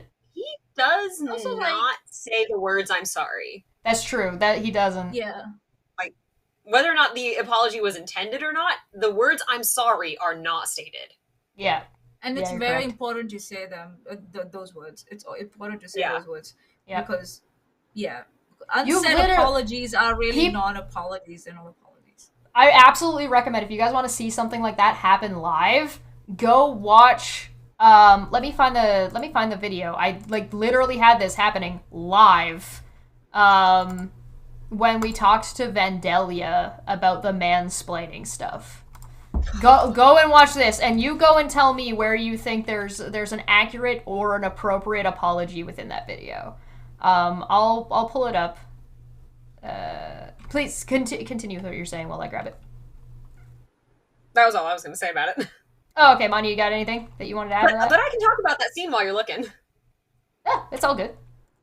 Like, one thing, too, that I noticed in that scene is, Barbie looks more human in it. Like, she's not wearing pink. Yes. She's wearing that yellow. The dress structure is more fluid. It doesn't look like a toy dress. And her hair is a little more, loose and not quite so perfectly kept. And I noticed in that, I was like, wow, she looks like a lot like a human instead of a doll, which then tied in really nicely with the actual ending. But you'll notice that actually you see Barbie before the date night with Ken where they're all playing the guitars. Margot Robbie Barbie is getting her makeup done. That's a thing that happens, and she's getting her hair done, and she doesn't feel as confident because she's not perfect anymore. She's not a doll anymore. I do like the joke about I would never wear shoes like this if my feet weren't shaped this way. I loved that line. That was good. It'll be best for Ken if he never sees Barbie again. It'll be better for Barbie if she never sees Ken again. Secular humanism is at its finest. We've reached the apotheosis. Men and women don't belong together. They belong very, very much apart. The main character is married with a husband and happy with their relationship. Mm-hmm. There is no conflict between men and women in the... there's no individuals in the real world are men and women that are in conflict.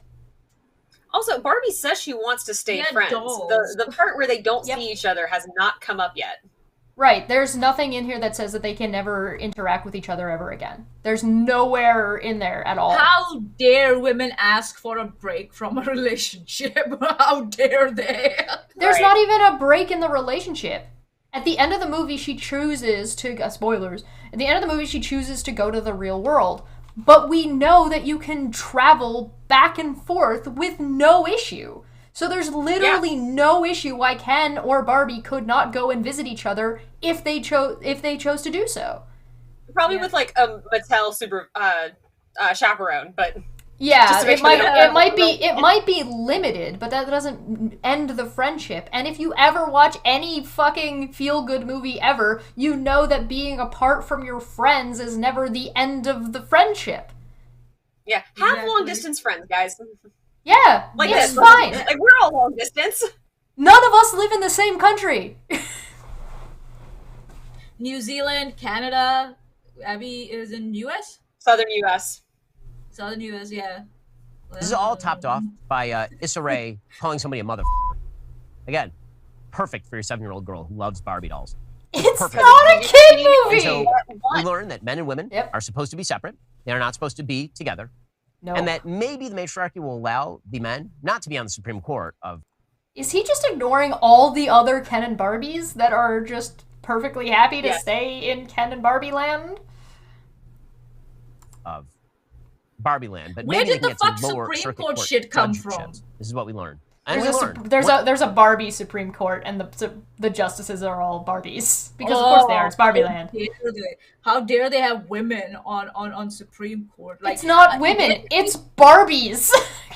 Barbies are. I cannot. The thing is, the reason I say this is that because it matters. It's a poignant part of the movie that Barbie is not a woman. That's part of the point. That Barbie is Barbie.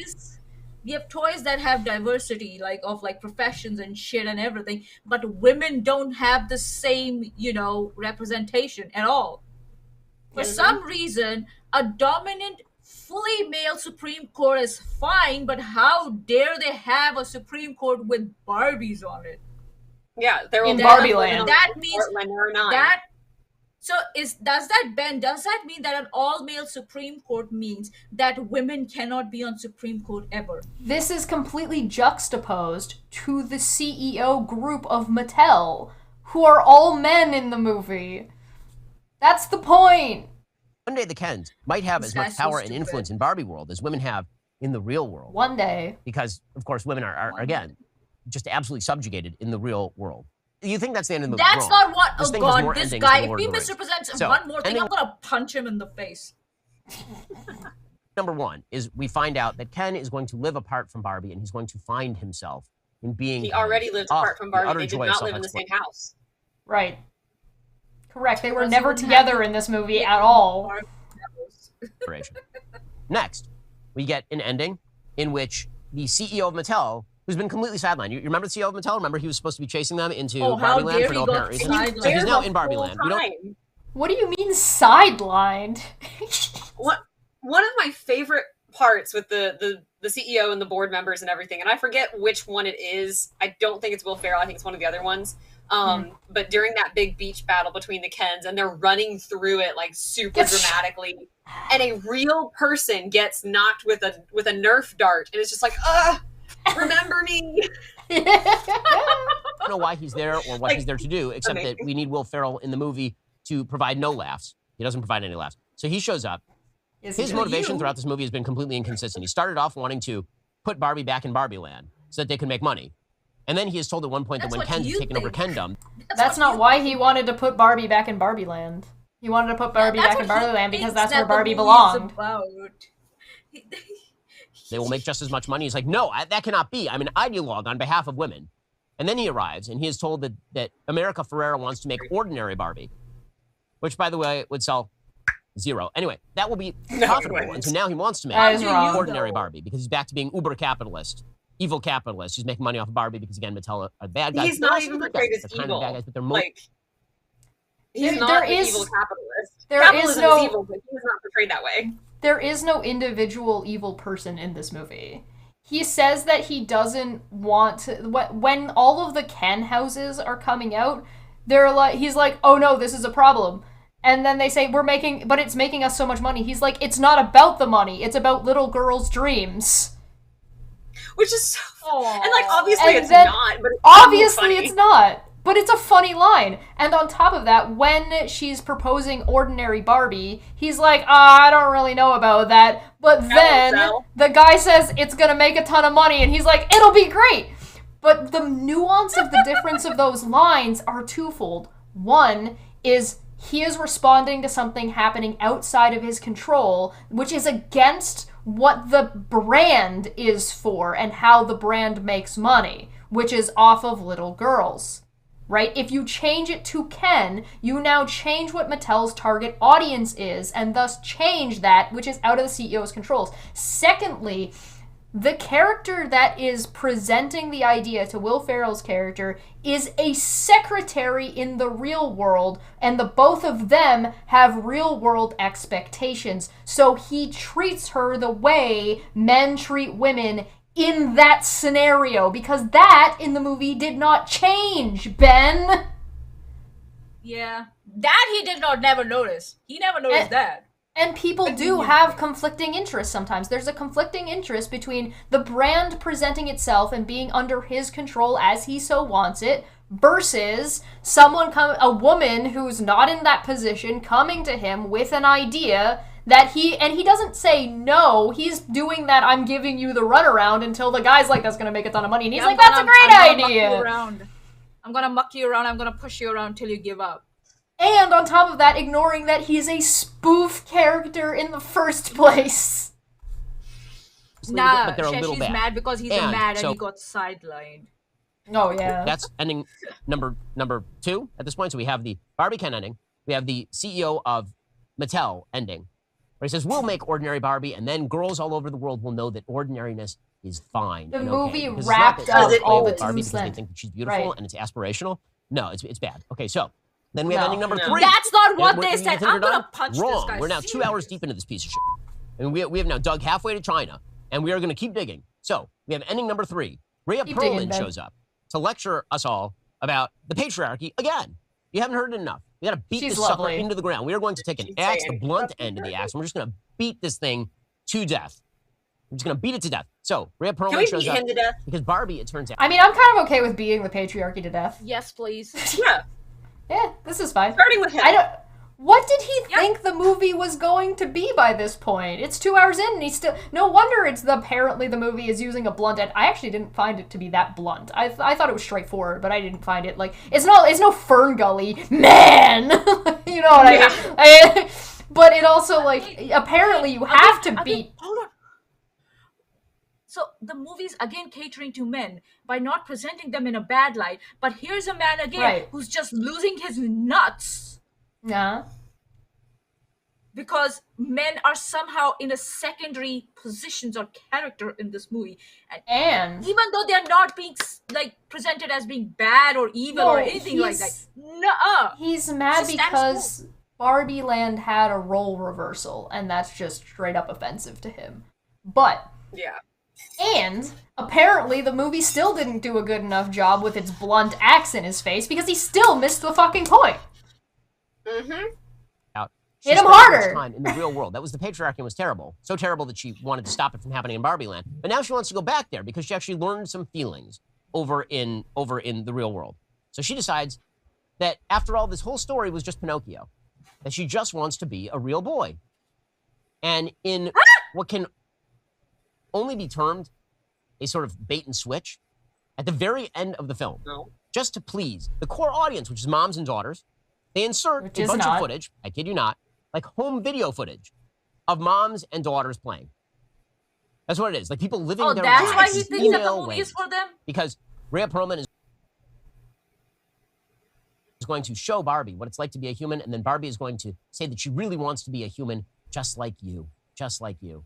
And so they hit you with the nostalgia play. At the very end, the whole movie, which should have been nostalgia and about moms and daughters, instead, the entire movie is not that. The entire movie is instead about how men are evil and terrible. And also, I hate to be the bearer of bad news, but a lot of the things that happened in that movie are going to be nostalgic for a lot of women, just in a negative way rather than a positive way. There is a, just speaking of nostalgia, because like my whole thing is like the Barbie princess and fairy movies.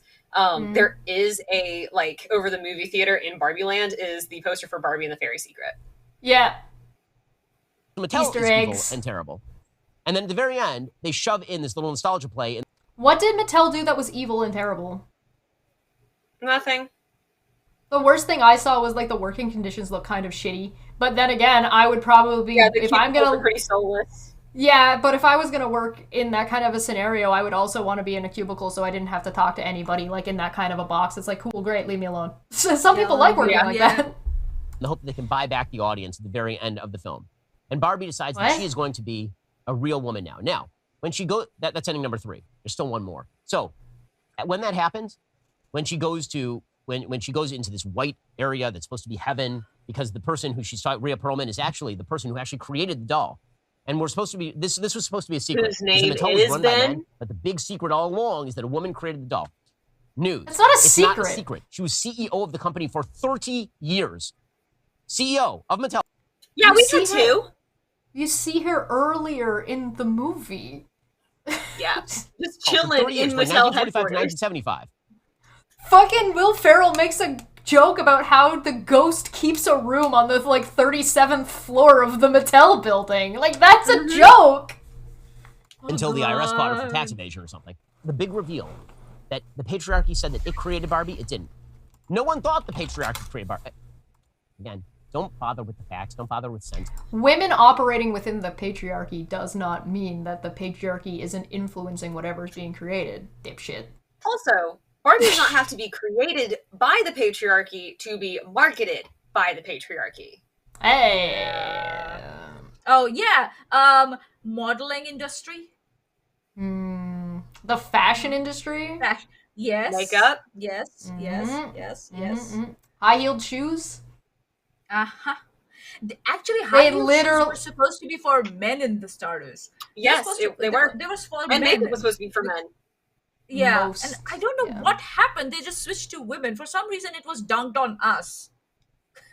Like, why? They were like, Make these it are kind of heels. uncomfortable to walk around in, and this kind of makes your ass look good. Thanks. So chronology. it has to go with like the 1830s. Yeah. We'll have to do a whole nother episode on fashion one day. That'll be that time I of would episode. love that. Yeah, we'll do that. You know, about it, none of it matters. So, Barbie is now sent back to the real world, and she is now going to experience the apotheosis of what it means to be a human woman. So we've learned early on in the movie, when she goes to the real world, she's catcalled by a bunch of the construction guys, and she says, I don't have a vagina. And she, again, amazing line for your 7-year-old girl. She'll love it. She's a doll. So apparently, when she is turned into a real woman, she has Hey, now Ben, grown a vagina. I don't know if you know this. So, People should know what their body is. Yeah. What? You know where the Like- touchy no zones are? Yeah, they should know that. Yeah.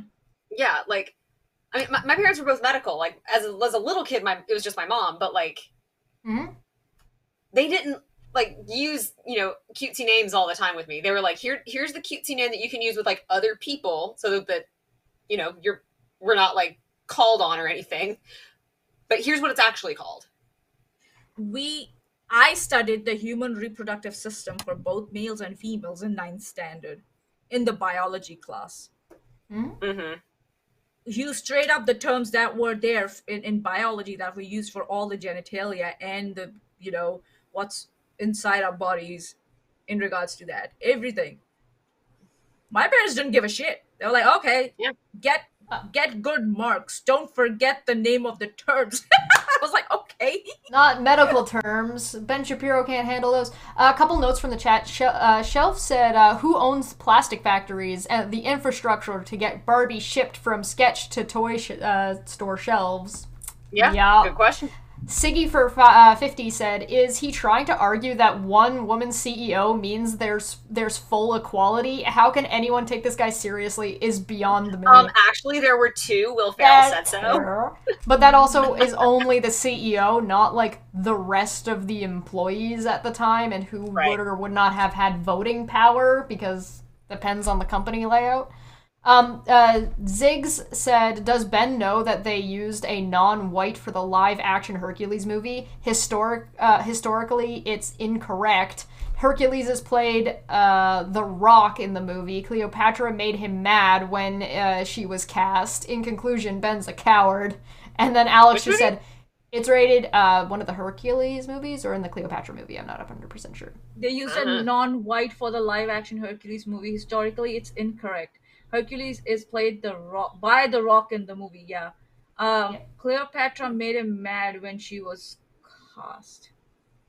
And Alex said it's rated PG-13, Ben. The word vagina is well within PG-13 ratings. Yes. And you get one F-bomb. Which they got. Sometimes you can get 2. Sometimes you can get 2.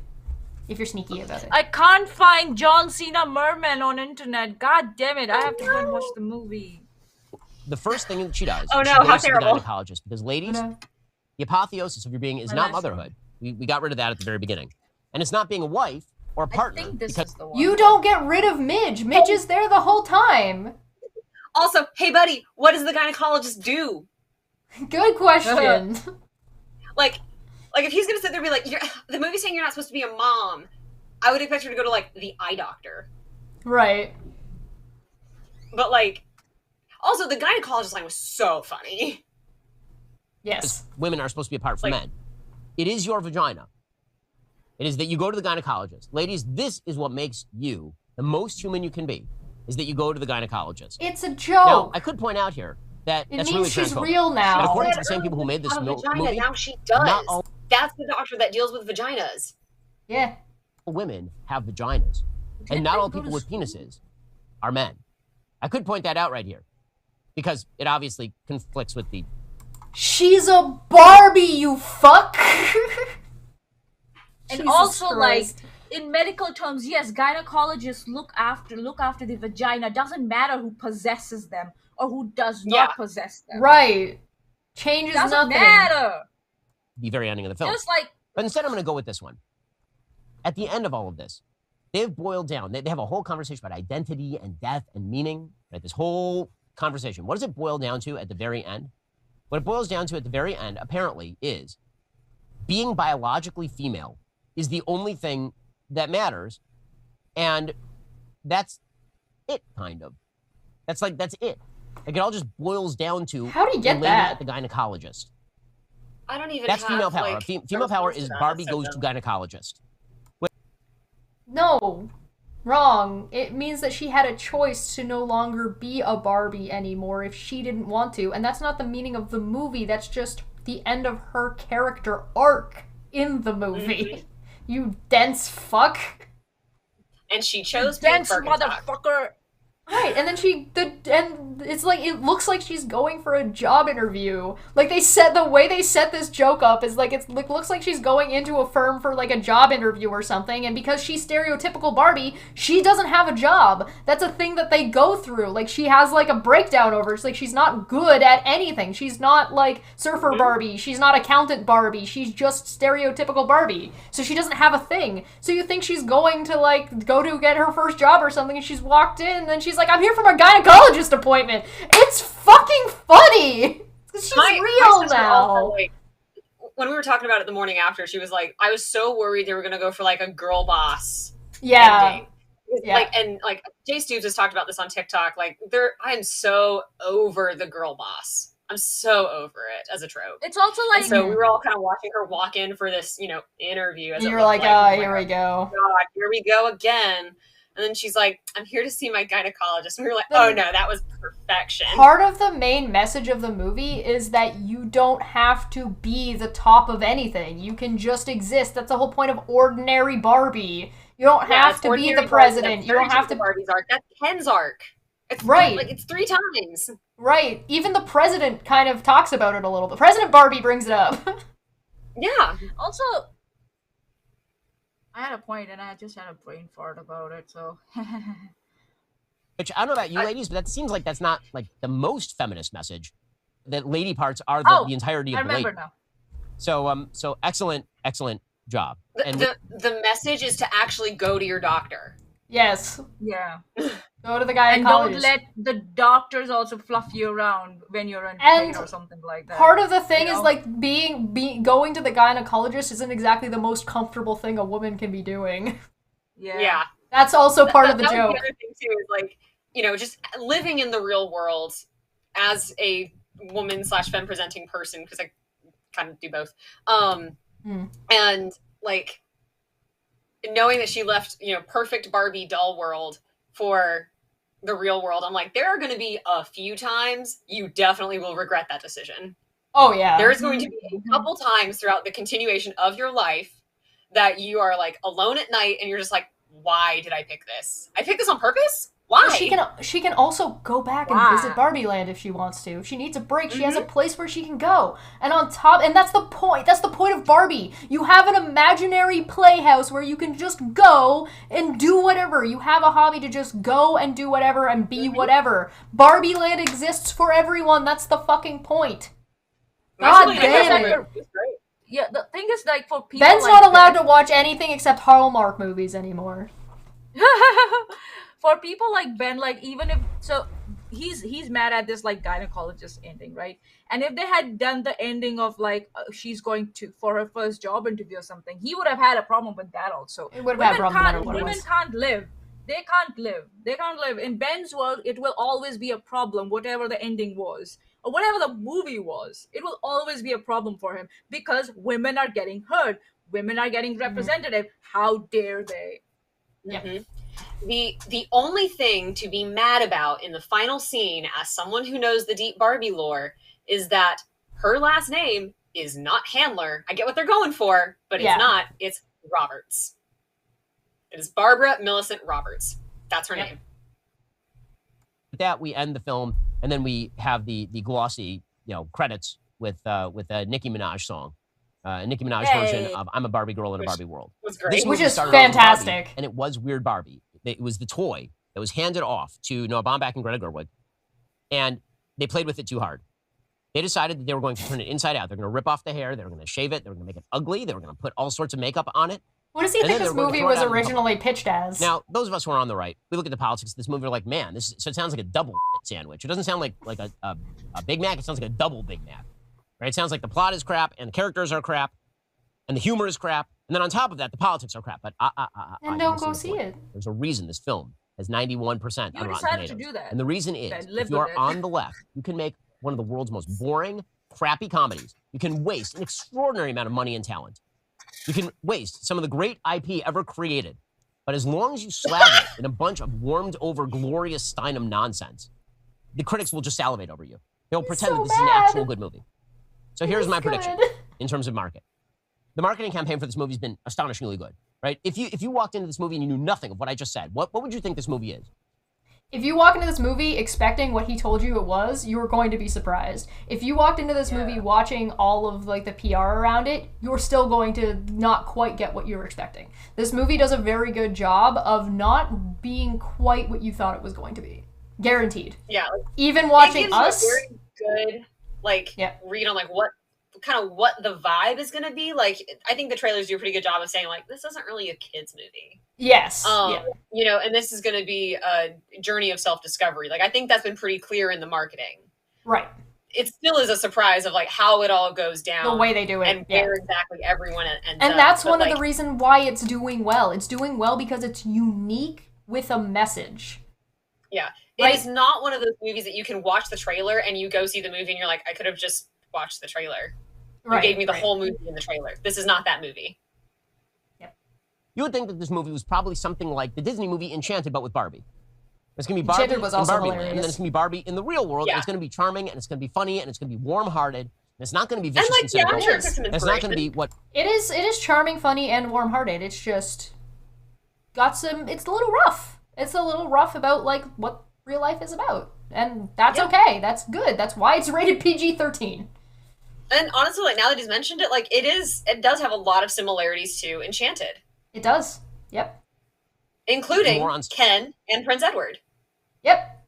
And, yeah, absolutely. Talk about at Hollywood cocktail. It's just not a romance. It's just going to be fun. Yeah. It's going to be a place where a mom might be able to take her 7-year-old or 8-year-old girl and enjoy themselves together, and then walk out with their arms around each other. You might think that's what it was going to be.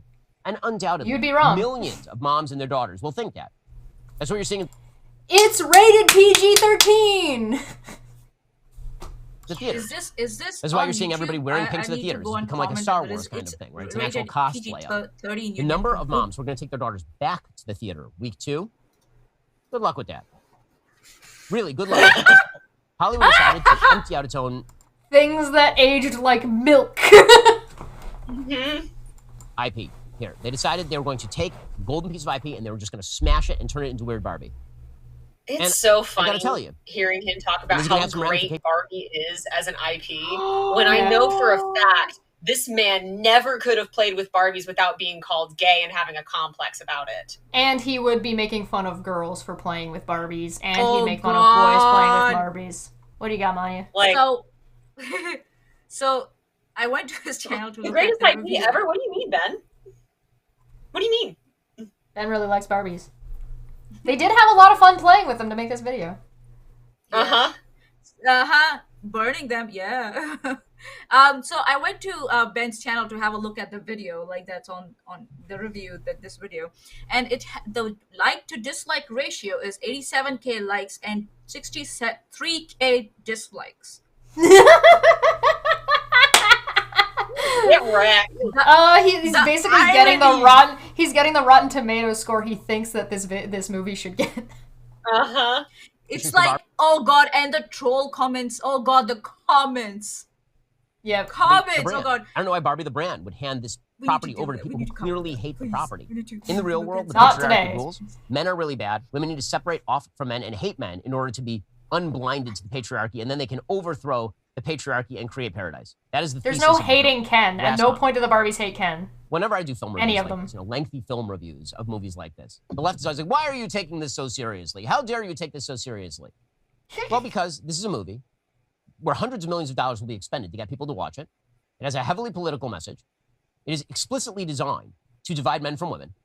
It has these negative messages directed at kids. It is supposed to be a kids movie. It's rated PG-13. It is not marketed to PG-13. It is marketed to PG. It was It is not marketed to marketed moms to who are going PG. to skip the PG-13 rating and bring their daughters there anyway. It's a culturally relevant moment. Very culturally relevant. That's all the mothers, you And so dipshit, not entire all the left makers attempts of to the play movie. the face tattoo syndrome. Watch as we take a piece of children's IP and wear its skin around like a mask, like Hannibal Lecter, and we notice it, and then they're like, you noticed it? You're obviously very upset. I find it upsetting when material... You're obviously very upset. I find this very upsetting. I'm angry. Why are people pointing out that I'm upset when I'm saying I'm upset? What the fuck? Based on children's IP, marketed to say little that. girls, actually ends up being angry feminist claptrap that alienates men from women, What did he undermines say? basic human values, and promotes falsehood all at the same time. And I think a lot of people are going to have a right Did he to be say mad. angry So we'll see what feminist? the What income was that? trajectory of this film is. By the way, it's just Claptrap. going to die in China. The overseas market for this film, good luck with the Chinese Communist government putting their kids in front of this sort of stuff. It is not Way going to to go, Ben. Final rating. Yeah, but wait, you don't get to say that and then but spend 40 minutes complaining that people are going to see it. You're saying that it's wrong of China to not show the movie while you're advocating for movies like this to never be made and not be shown, you fucking dumbass. Yeah. You're China! Dumb. Out of 10 Barbies, how many Barbies? 10 out of 10 being good. The answer is negative all the Barbies. Negative all of them. Negative all the honestly, Barbies! Just as a piece of film, this sucker goes in But like my not all bottom of the 10 ever. Kens. Not all the Ever. Kens, just It the is that Barbies. bad. Or Leah's, Not or just because of the Christie's, or politics. Nikki's, Because the or... plot makes no sense. Because the writing makes no sense. And what about, like, Because the Madison, acting, half the Chelsea, time. Noli, and Kenzie? I What about the couldn't My tell Scene you. Barbies? Just the I mean, they're Barbie. talking Barbie. Because What about the Ken Bratz? was never able to buy Barbie when he was a kid. I don't think not Barbies. Makes no sense. The entire film is a dog's vomit. It is a dog's breakfast of film. So yeah, I'm it was going to dog go with shit. negative Pick one. infinity Barbies. It is that bad. If 10 out of 10 Barbies is like the stereotypical Barbie, this is Barbie head atop the robot body made by the weird kid from Toy Story 1. That's what Whose this name is. is Sid. And also, Who was also playing with Barbies, Yeah. by the Ben, way. you're such a fake If he is fan. going- Learn the names. God. Yeah. so by the way, seriously. Oppenheimer's good. That's the end. Oppenheimer's good. Neat. I don't know anything about it, brother. Oh my god, I mean, I don't know anything about Okay, the Barbie I movie have after to- that either. I have to read some of the Her life's comments. I'll read 3 main comments under his review. Just give me a chance. Okay. All right, fine, but that's it. That's all the time you have. Go fast. Okay. There's an added depth to Ben's movie reviews when you understand he's a failed movie creator himself. Ooh, that is an added depth. You can see why he failed. That's a good comment. One of the Barbies is almost a like he's trans projecting Barbie. onto Barbie and gonna give her flat feet. Ah! So Joseph Gray says, one of quote unquote from Ben, one of the Barbies is a trans Barbie with a voice deeper than my own. Joseph Gray says, everyone has a deeper voice than you, Ben. I would love for somebody to tally up the number of times his voice cracked during this. It was a lot. Yeah. Okay, yeah, one last one, yeah. Serudat Sukino, okay. The amount of mental gymnastics Ben did is astounding. He acknowledges that the movie has a PG-13 rating, have sex jokes, curses, and all this other stuff, yet he still insists that this movie is made for 8-year-olds. If there were kids in the theaters, it's because some people thought the movie was for kids despite it having a PG-13 rating. Yep. 3 done. Good comments. And his people, where are the parents? Where are the parents? Yeah. Well, so, yeah, go under his video. The comments are hilarious. Just go and enjoy them, man. Thank you so much for joining us. This has been a hell of a lot of fun. Siggy, thank you so much for your additional financial support and your comment support. And enjoy new members, all your fun stuff. Make sure to join us in the Discord. There, you should have automatically gotten it, but if not, go check the community tab. I'll make sure to add that again. And also, they said for 100, they said, I thought liberals were supposed to be the snowflakes. I guess melting down over a movie about a doll is a perfectly rational thing to do. 100%. Abby, would you, as our resident expert and guest, would you like to rate the Barbie movie out 10 out of how many Barbies out of 10, as well as tell us where to find you? Let's see, how many Barbies exist? All the Barbies. I loved this movie. There was like one like actual miss for me, which was the smallpox joke, and like I call it like a half a miss for the Handler Roberts thing, but like I don't really care. It was just one of those like actually her last name's Roberts moments. So I would put this at an easy 10 out of 10. If I wanted to deduct points for the one miss, 9.99 out of 10. Like it's a perfect movie. It's fantastic. And you can find me at wittyxwitch on TikTok and Instagram, and you probably won't find me on X anymore. That's fair. Are you going to jump over to Blue Sky? If you want to, I got a link for you. Yes, send me that. I want to be on Blue Sky so bad. Hey. All right, I'll bring you on over. Manya, what are you up to? Me? I don't know how I survived. She's going back to bed. Yep, I'm gonna go back to sleep after this, man. I'm so tired, but yeah, thanks for bearing with me, guys. Seriously, I'm lacking sleep right now, and I think I'm gonna go insane if I don't go to sleep in next 10 minutes. Nice. That's fair. Thank you so much for joining us on this very special Dump Fekk Friday. Yeah, everybody go to their gynecologist. We're gonna get on out of here. I will be back live on Tuesday. There's also videos coming out, so please make sure you like and subscribe and find us, all this stuff. The links are down below. You can find Abby at her linktree, also is down below. Manya's links are also down there. If you wanted to watch this video or go leave comments for Ben, that is also linked down below because I'm not a douchebag. We're going to be back next week where we're going to cover Shadversity's video on this, because Barbie month shall continue until we all suffer and die. And hopefully Abby will be joining us. Thank you so much for coming. This has been a hell of a lot of fun, and we will catch you guys next time. Bye-bye! Hello! Welcome back to Dump Fekk Friday. Dump Fekk Friday. Dump Fekk Friday.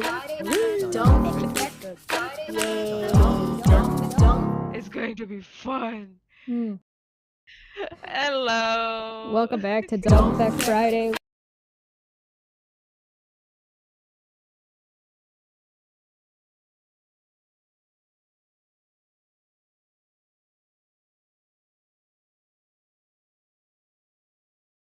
and they